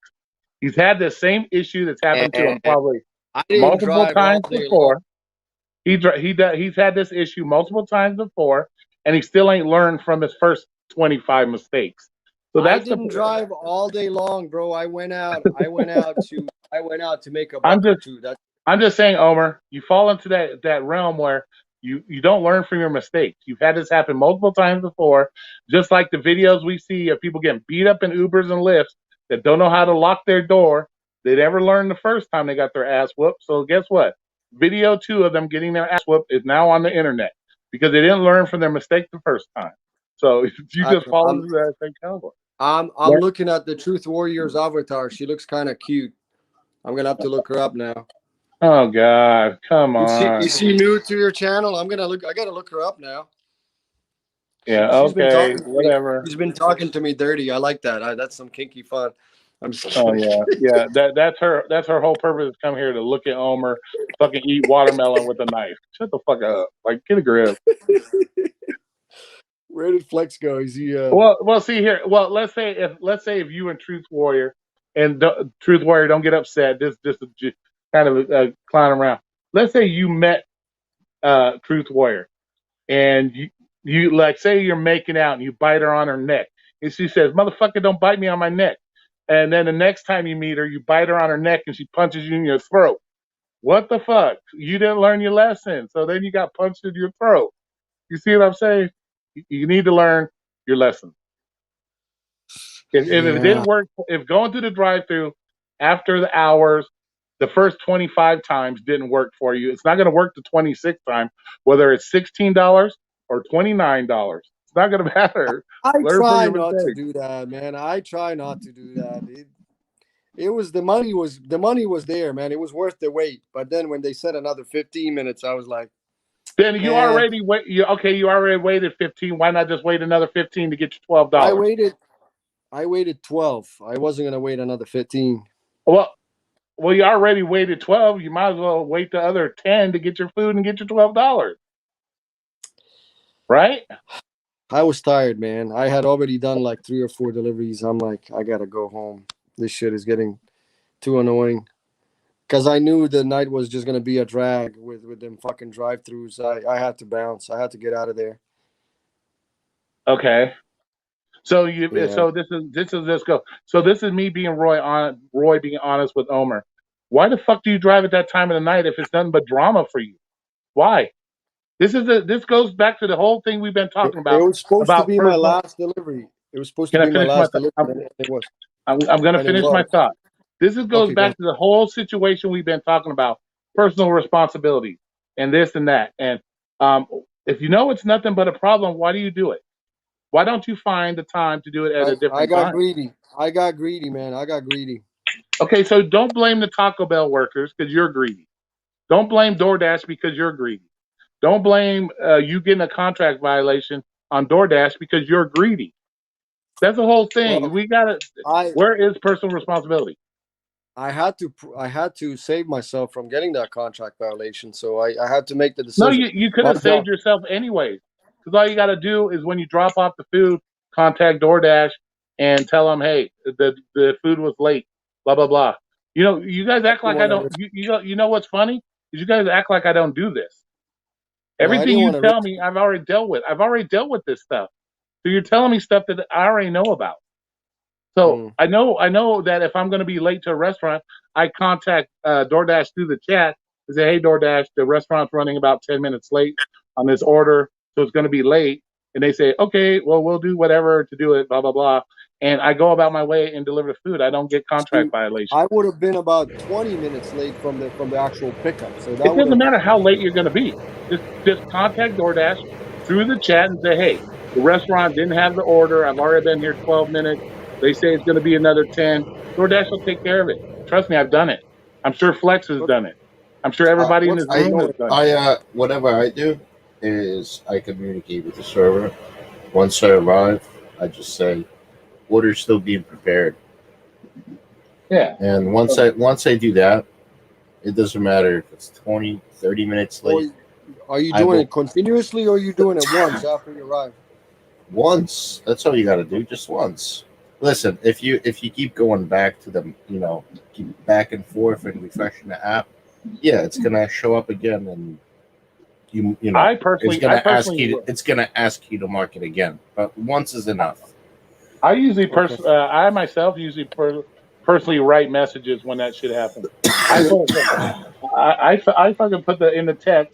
I put, this merchant really does suck, and they take too long. It's always the same issue with this place, and then I send it. I've never had a contract violation. That's So because you communicate with the server, right? Do you always exactly, do you say that food orders being prepared? exactly. Yeah, that's all you got to do. And then I go back. Dude. You never have to contact. Well, I do. You I do put, it. You. I know why you do it. You do it for your own safety. right. There you go. It doesn't hurt to double yourself up. So, but I do You it see because that, I like to guys? send those type of messages. Roy does it for his safety, just in case. If he does receive a contract violation, he could say, "Hey, douchebags, go back to this representative that I spoke to, and he said everything will be fine. And plus, I communicated and told him that I'll be late, or it's late because of DoorDash this support, guy." man. Fuck DoorDash support. They never even took that contract violation off a lying ass customer that reported shit on my wife's account. They never removed that fucking shit, even though I wrote their support. I wrote twice. They never removed that fucking shit, even though I had the evidence and everything. Call. You got to call. Good. The thing is, at the end of the day, you're an independent contractor. Sometimes you just have to suck some shit up. Just suck it up. It happens. Well, Glitches. I can't Glitches fucking happen. call because Things happen. I can't fucking call because my wife is not here, and I can't call on her behalf. But the fucking thing is still on her contract, on her account. Why are you using your wife's account when you have your own account anyway? I'm not. She left her fucking phone here. She's got another international unlocked device. So I know she's got a contract violation. I'm not using her account. Okay. So you're bringing up a mute. You're bringing up an absolutely mute point. Okay, she has a contract violation. It doesn't even affect anything because she's not even driving. What difference does it make? The phone is sitting there collecting dirt. So what difference does it make? She got a contract violation. She's not even dashing.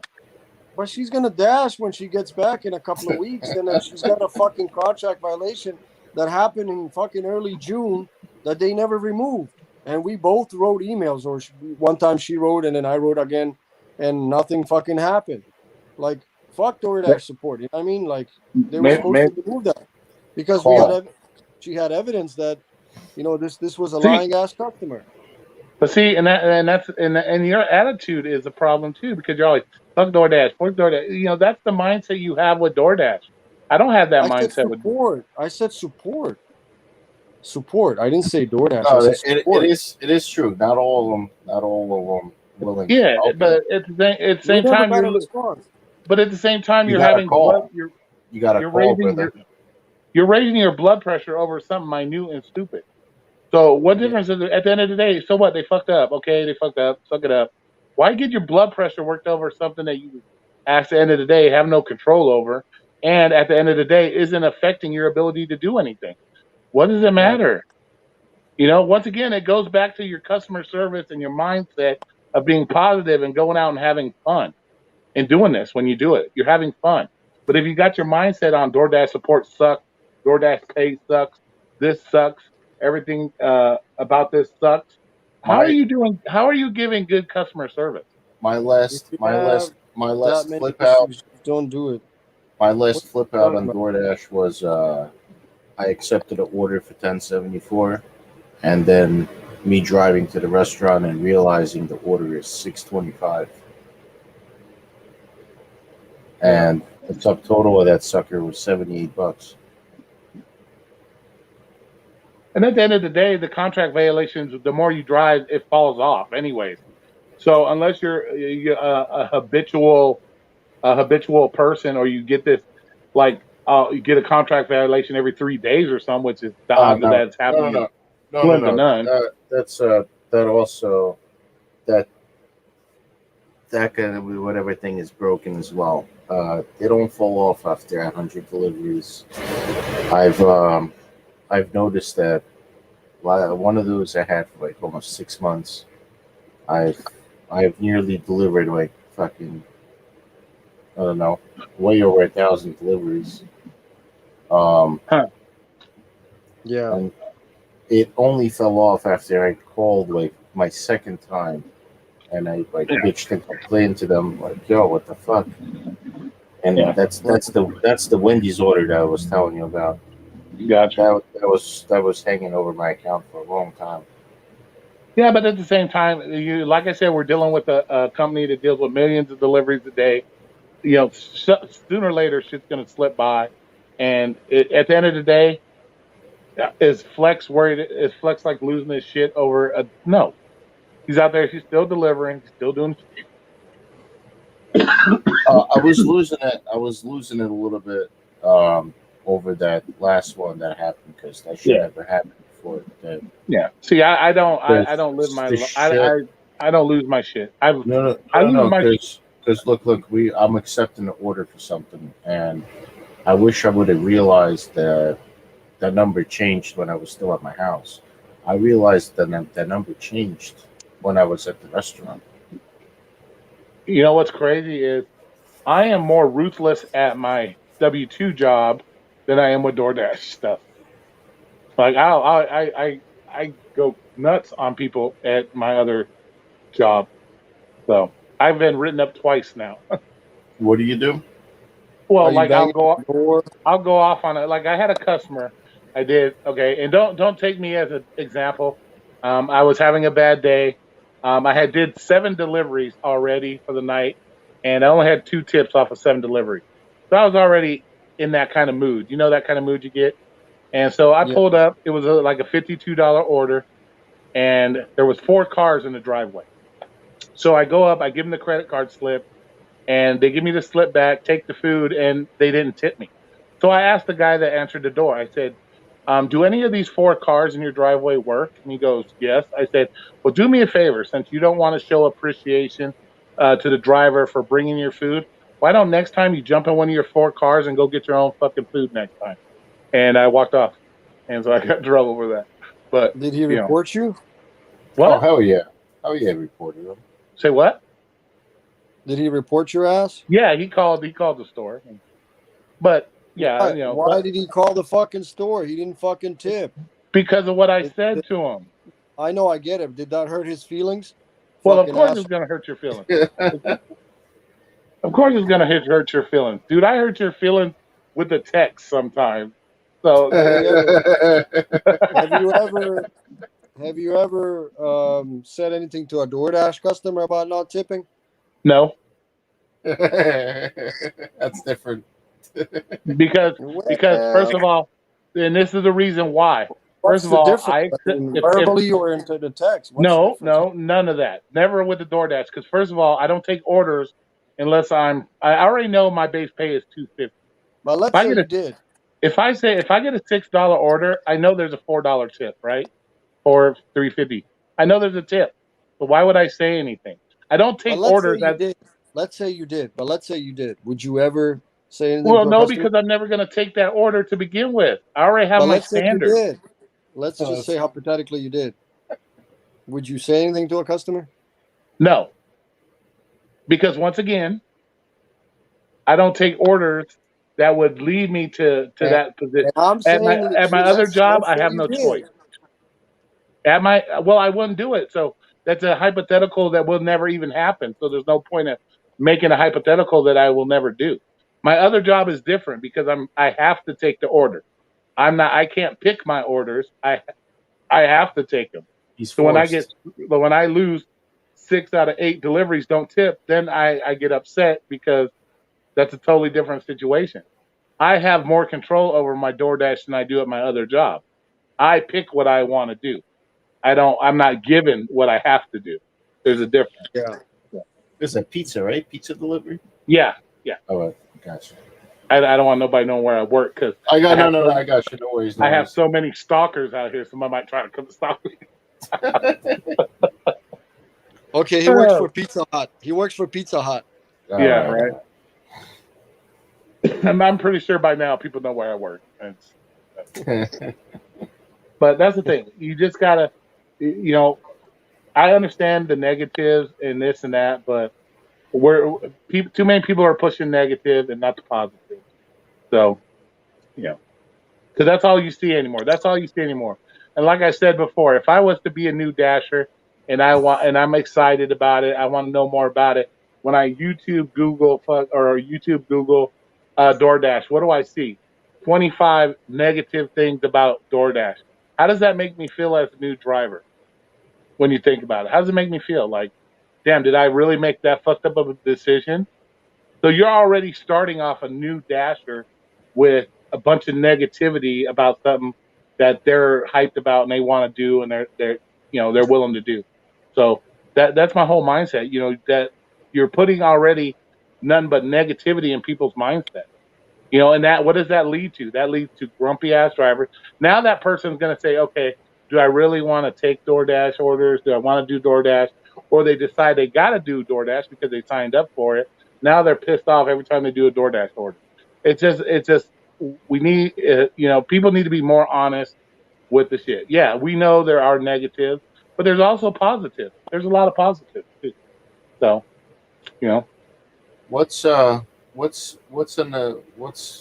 the if you were to leave a sign in front of somebody's house? Is there a penalty? for what? If you were to leave a sign in front of somebody's house, like a non-tipper lives here. Oh, that to me is just ignorance. That's ignorant. Oh yeah, That's that ignorant. asshole. That Yeah. asshole. That. Why Yeah, somebody that's just ignorant. That's just somebody done ignorant. that? Wait, That's just somebody done ignorant. that? Somebody done that? Yeah, somebody's been doing that.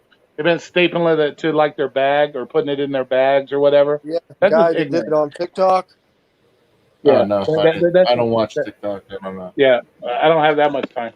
That's just ignorance. Yeah, If he left a note. if you're that hard up for tip money, find a different job. That's just dumb. He got Or chewed out. learn to take better orders. How's that? He got chewed out on TikTok. He said, "I'm surprised that so many people said, tipping is not mandatory. It's not required." He got fucking chewed out for doing that. Yeah. People fucking chewed him out. Well, And yeah, it's because true. ignorant. Yeah, because it's ignorant. Yeah, that's You chose. harassing a customer. That's Yeah. harassing a customer. Well, not only that, you chose to do the job. You chose the order. Why are you complaining now there's no tip? You picked it up. So once again, it goes back to personal responsibility. That is He's true. he's trying to blame somebody else for his own stupidity. That's dumb. That's dumb. Yeah, That's why I say when I take an order, I complete it. I don't call customer support and ask what the tip is. Yeah. And then you got other people You guys talking talk about that too? what? Yeah. You guys talked about calling the customer care to see what the tip is on the second order? No, I think somebody brought that up in the chat. Yeah, that makes a lot of fucking sense. Yeah, nah, I didn't. dude, you can't be When doing I no saw shit like that, that, I man. mean no disrespect. No disrespect. I'm not gonna bring up names, but yeah, I would never do that. I mean, and again, you're taking the time away from other dashers when they actually need to legitimately call. Yeah, I agreed with Roy on that one. Yeah, that's just ignorant. Yeah. Everybody already bitches about having contact support as it is, but you're willing to do it as long as you know there's an extra dollar involved. Come on, people have just got so stupid mindset, and people only get these ideas because people put that shit in their head to do stupid shit like that. Because No, like I said, look. everybody's You seen an order come in, right? You seen an order come in. You're obviously looking at subtotal. Most of us got that bar app. We're using it to see the subtotal. We're looking at it. We see the subtotal, and what are we gonna do? The subtotal was big. We're most likely gonna take it because we're gonna think that there's gonna be a nice little tipperoo behind it, as long as that order is not $2 or $3 or $4 or $5, because otherwise it's not gonna go up. Are you still using that app, the P app? Yeah, for to see my subtotal. How accurate is it? What do you mean? It tells you the subtotal. Oh, But the order. the whole thing with the Par app thing is totally unnecessary. First of all, everybody did DoorDash up until the point Para even came out, correct? Yes. We all had our minimums we were willing to take, correct? Yes. No, So we were using. Okay, I don't know if you were doing it. We were using the old application to sync up to see the full payment to when we were using the old app, and then once they killed that off, Para came out and was presenting that nicely with the full payment in a text message and then in a push notification, and then they cut that off. DoorDash cut it off with the update several months later.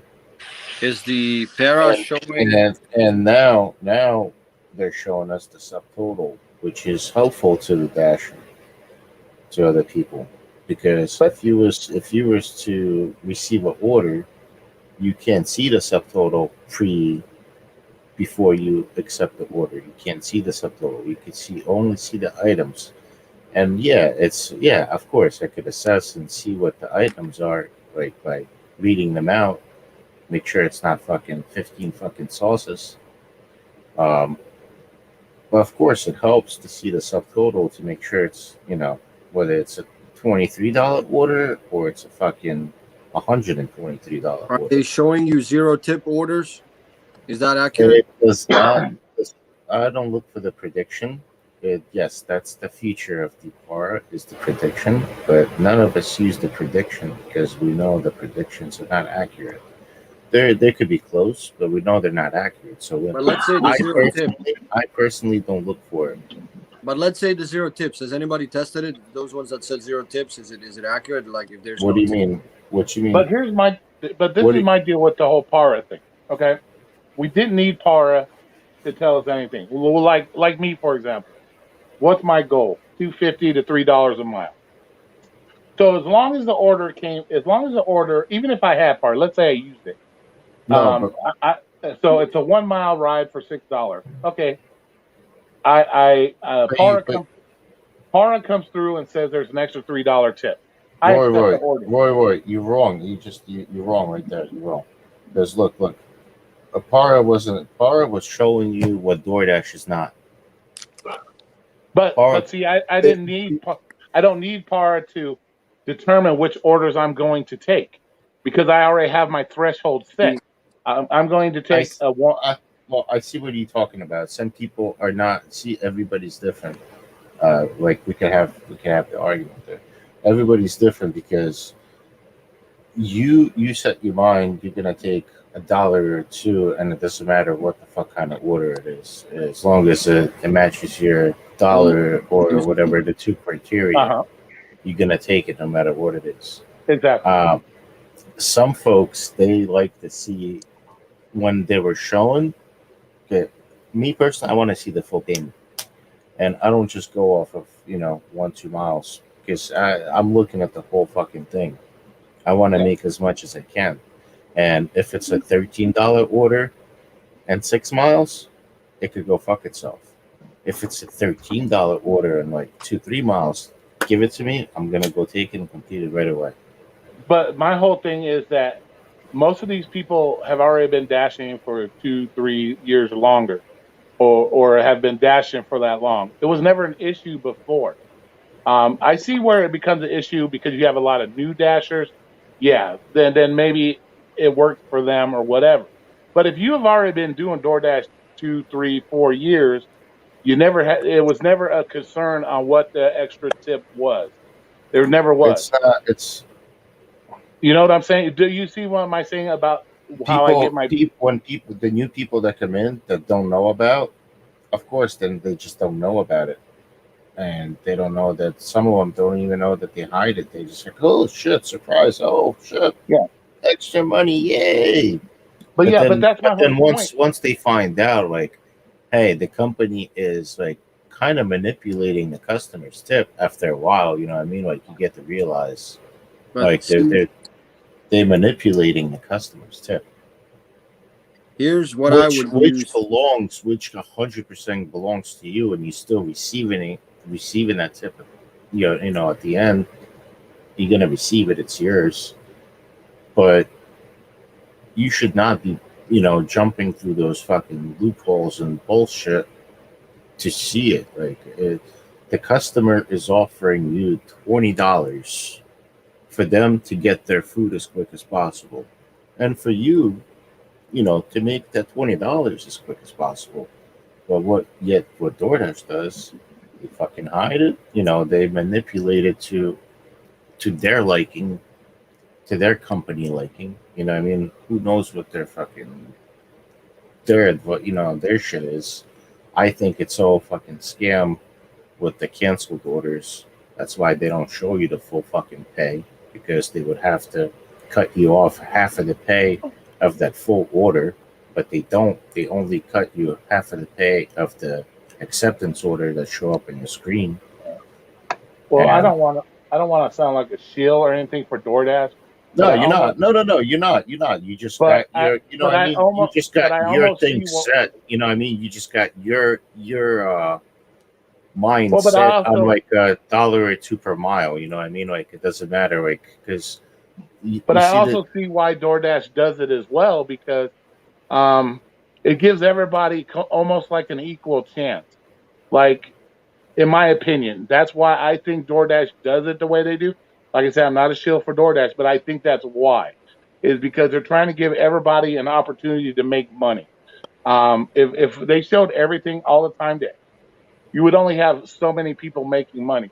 Their goal is to get as many deliveries as possible, which means have as many drivers as possible to fulfill those deliveries. So my thing, the way I think DoorDash looks at it, is that they're trying to make a happy medium in which there's enough orders. There's enough most orders people are willing to take. There's enough orders. So I would say if a $100 order intended for you, the $100 order is intended for you, brother. It's it's not for you to sit there and gamble, spin the fucking roulette, am I gonna take this shit or not? Maybe let's give it to another driver, fuck it, no, the order came in, it belongs to you, and you belong. I think you're entitled to see what that order is. Yeah, I think it's true. I think yes, I do believe you should be seeing everything, but at the same time, if they want to hide it, if they want to hide it, to the drivers that don't know much about shit like this, I'm starting to think hide it for them, but release information. Let the third party application pick up where they were and continue doing what they're doing. Let them do their job and let the drivers see the full payment. If they want to hide it from the new drivers as much as they can, they're already doing that. But they need to release the information. I think it's wrong what you're doing. I'm starting to think Roy is on the Bentley Coupe team. He refuses to talk bad about DoorDash. No, I'm on Team Roy because I have a brain and I can think for myself. There you go. I don't use other people's influence on me to make my own decision. Okay. Hence why we have all these issues with the other shit we've been talking about all night. I have a brain. I use it for my own purposes. I don't need to be influenced by anybody else. I'm able to, just like Flex is, he's able to, look at things from more than one person's perspective. Right now, we have a bunch of gig tubers forcing everybody to look through their perspective and not the whole perspective. That's the problem we have. Oh yeah. So you got a bunch of subscribers that are being force fed one person's perspective. So they're not going to use their own perspective because they may be new to the game.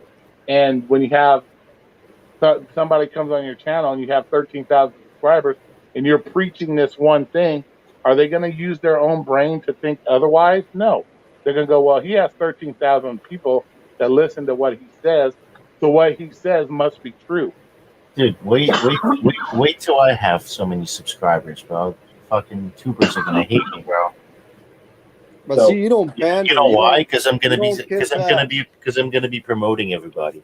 that's like me going to Pornhub, watching a video, and then deciding, okay, well, most of the girls like to be bent over a desk, so I think I'll bang every chick over the desk. No, I got a brain. I might no, I'm gonna flip her on her stomach, or I'm gonna flip her on her all fours.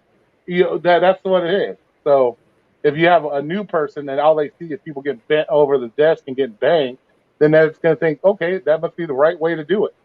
You understand what I'm saying? You gotta use your whole brain and other things. See, I kind of like the fake taxi movies. I had that happen one time in a lift. So Anyway, I ain't gonna Let's lie. I told you I don't lie. I had that happen one time in a lift. yeah, I think you That's should all keep right. that. let's hear It's it. all I good. didn't hear that one. Uh-huh. Oh, well, I had a chick that blew me on her way to work. Yeah, man. Nice. Yeah. Well, that was it was a crazy, but I had one guy pay me $80 one time so he could eat his wife out in the car. I had two girls one time that wanted to do each other in the back seat, so I told them, if you let me pull over and watch for 10 minutes, it's all good. And they said, "Cool, go ahead." So yeah, I had to do some crazy stuff. It happens. Nice. So it's all good. Nice. I don't want to come off as sound like some kind of pervert or something, but Too late. yeah. Well, it was interesting. Well, the one was interesting because I went and picked her up, little Mexican chick, pretty nice looking Mexican chick. So I get in the car, we're starting to drive, I'm starting to get on the freeway, and all I notice is her looking down at my junk. Then she looks at my face, looks down at my junk, and I'm like, so I asked her, I'm like, why you keep looking down at my junk? Like, what's going on? She's like, well, I like to give road head, and so I'm like, what, do you want to suck my dick while I take you to work? She's like, yeah, I'll do that for you. Go ahead, And so I got to work, Free ride. I He finished gave off you while she was at work. I finished off, and she still paid $30 for the ride, gave me a $5 tip and a 5-star rating. So I was happy. and a roadhead. Yeah. So it was all good. So it is what it is. Nice. So, so it's all good. But yeah, I have my stories. I'm like I said, it was all about having fun for me. I did live to have fun. So You I should have didn't. done some amateur videos. No. That's Yeah. why. That's why he didn't have any dash cams. Oh yeah, that explains it. That explains it. And plus, I live in Vegas, so the people come to Vegas because it's Sin City. They want to do freaky weird stuff. So it's like, okay, like so. But Got the one with nasty the Vegas. the one with the guy with the wife, that was kind of crazy because I'm like driving to where their destination was, and he's like, "Can I do that?" I'm like, "Fine." He threw me $80 cash. So I'm like, so I'm like listening to what's going on. I'm like, is he doing her right? Let me listen. Like I'm listening, and I'm not, I'm focused on the road, but you know how you kind of get that peripheral mind. You're going one way, and I pulled up right in front of the marshal, sitting at the parking spot. I'm like, bam. So I got a marshal staring at me, and I'm staring at him, and I got this dude eating his wife out in the back seat. I'm like, So I'm like, so I had to interrupt him. I'm like, hey, dude, I got to drive around the block a little bit because there's a popo right here. Do you mind? He's like, no, go ahead. And so I went around the block and let him do his thing a little bit more, and it was done deal. So it's crazy. Luckily, I had super dark tint on the windows. You couldn't see in it. So. But yeah, I do some weird shit. It happens. That shit's fun. I mean, you got to do what you got to do. I know I can't say anything if I ever get monetized, huh? I can't curse as much. You guys would like that though. You wouldn't have all the cursing. It's funny because people will watch a movie Curse. and What are they'll you see talking about? people will watch a movie and they'll hear the F word like 35 times in the first 30 minutes of the movie, but then Roy says fuck like once or twice in a video and everybody loses their shit. Like, oh my god, he curses too much. Oh, what, that type of shit. Like, well, okay, Like they've never heard the F word before, or and it's crazy to me. Crazy to me. But we've been on here for 3 hours. Wow. I lose a subscriber every time I go live because I'm. Well, yeah, cursing. no shit. You know shit because this is what people see when Omar goes live. Hey guys, how you doing? How many Hey subs you guys, got there? what's going on? People don't want to watch this shit all day, Omar. Like, hey guys, what's up? I'm taking a dog. I'm jerking. Like, come on, they don't want to see that shit. Is that really what it looks like? Is that what it looks like this? That's what it fucking looks like. But Flex said he liked my bouncing live streams. Flex said he liked my bouncing live streams. Or you'll start buffering and we'll see some fucked up face like for like 5 fucking minutes while you're buffering. So that's why you lose. You never see me teleporting? Come on. Yeah, right. I'll be teleporting out of existence back and forth. Flex buffers all the time, man. It's funny too because he'll be like, here, let me turn the camera, guys, and let me show you this. Like you can really see what the fuck he's showing you while he's walking. You can't see anything. Is that really what it looks like? Oh my god. That's funny. Like fuck, man. Like come on, dude. Like, yeah, I swear to God, every time I go live, I lose a subscriber or two. I don't know what's going on, but it's fucking crazy. Like, what the fuck? Oh my god, that's funny. It's true. It's true, yeah. Well, I know. Just being honest. Like so. Hey, I prefer that than fucking people lying to you in your face, Anyway. Right, exactly. That's why I tell them all the time. Just sit still. Do a normal live stream. So you can talk. I gotta go do some laundry unless you guys want to watch me iron my clothes. How many subs you got there, Omar? I don't even know, man. I don't know, 1,500 or something like that. You telling me I've surpassed you? Yeah, I've been stuck on a 1,500 for the last 3 months because I'm not even doing no fucking videos. Yeah. Or I do them and then I delete them. Or I started and Omar promoted me and got me to do live. I think. Yeah. I think you're.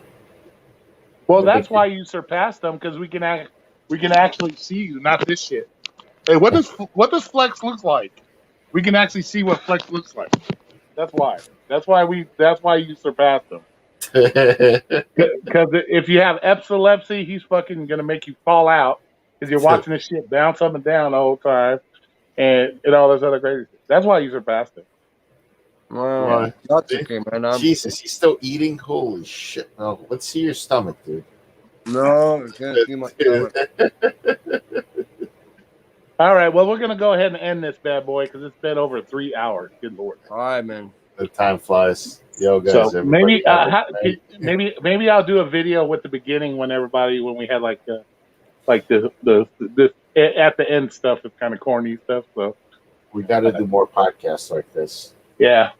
Well, it'd be nice to get some of the other bigger channels too that gotta get bigger channels to come in for sure. That's what's good about Pedro. Pedro comes on, he does it.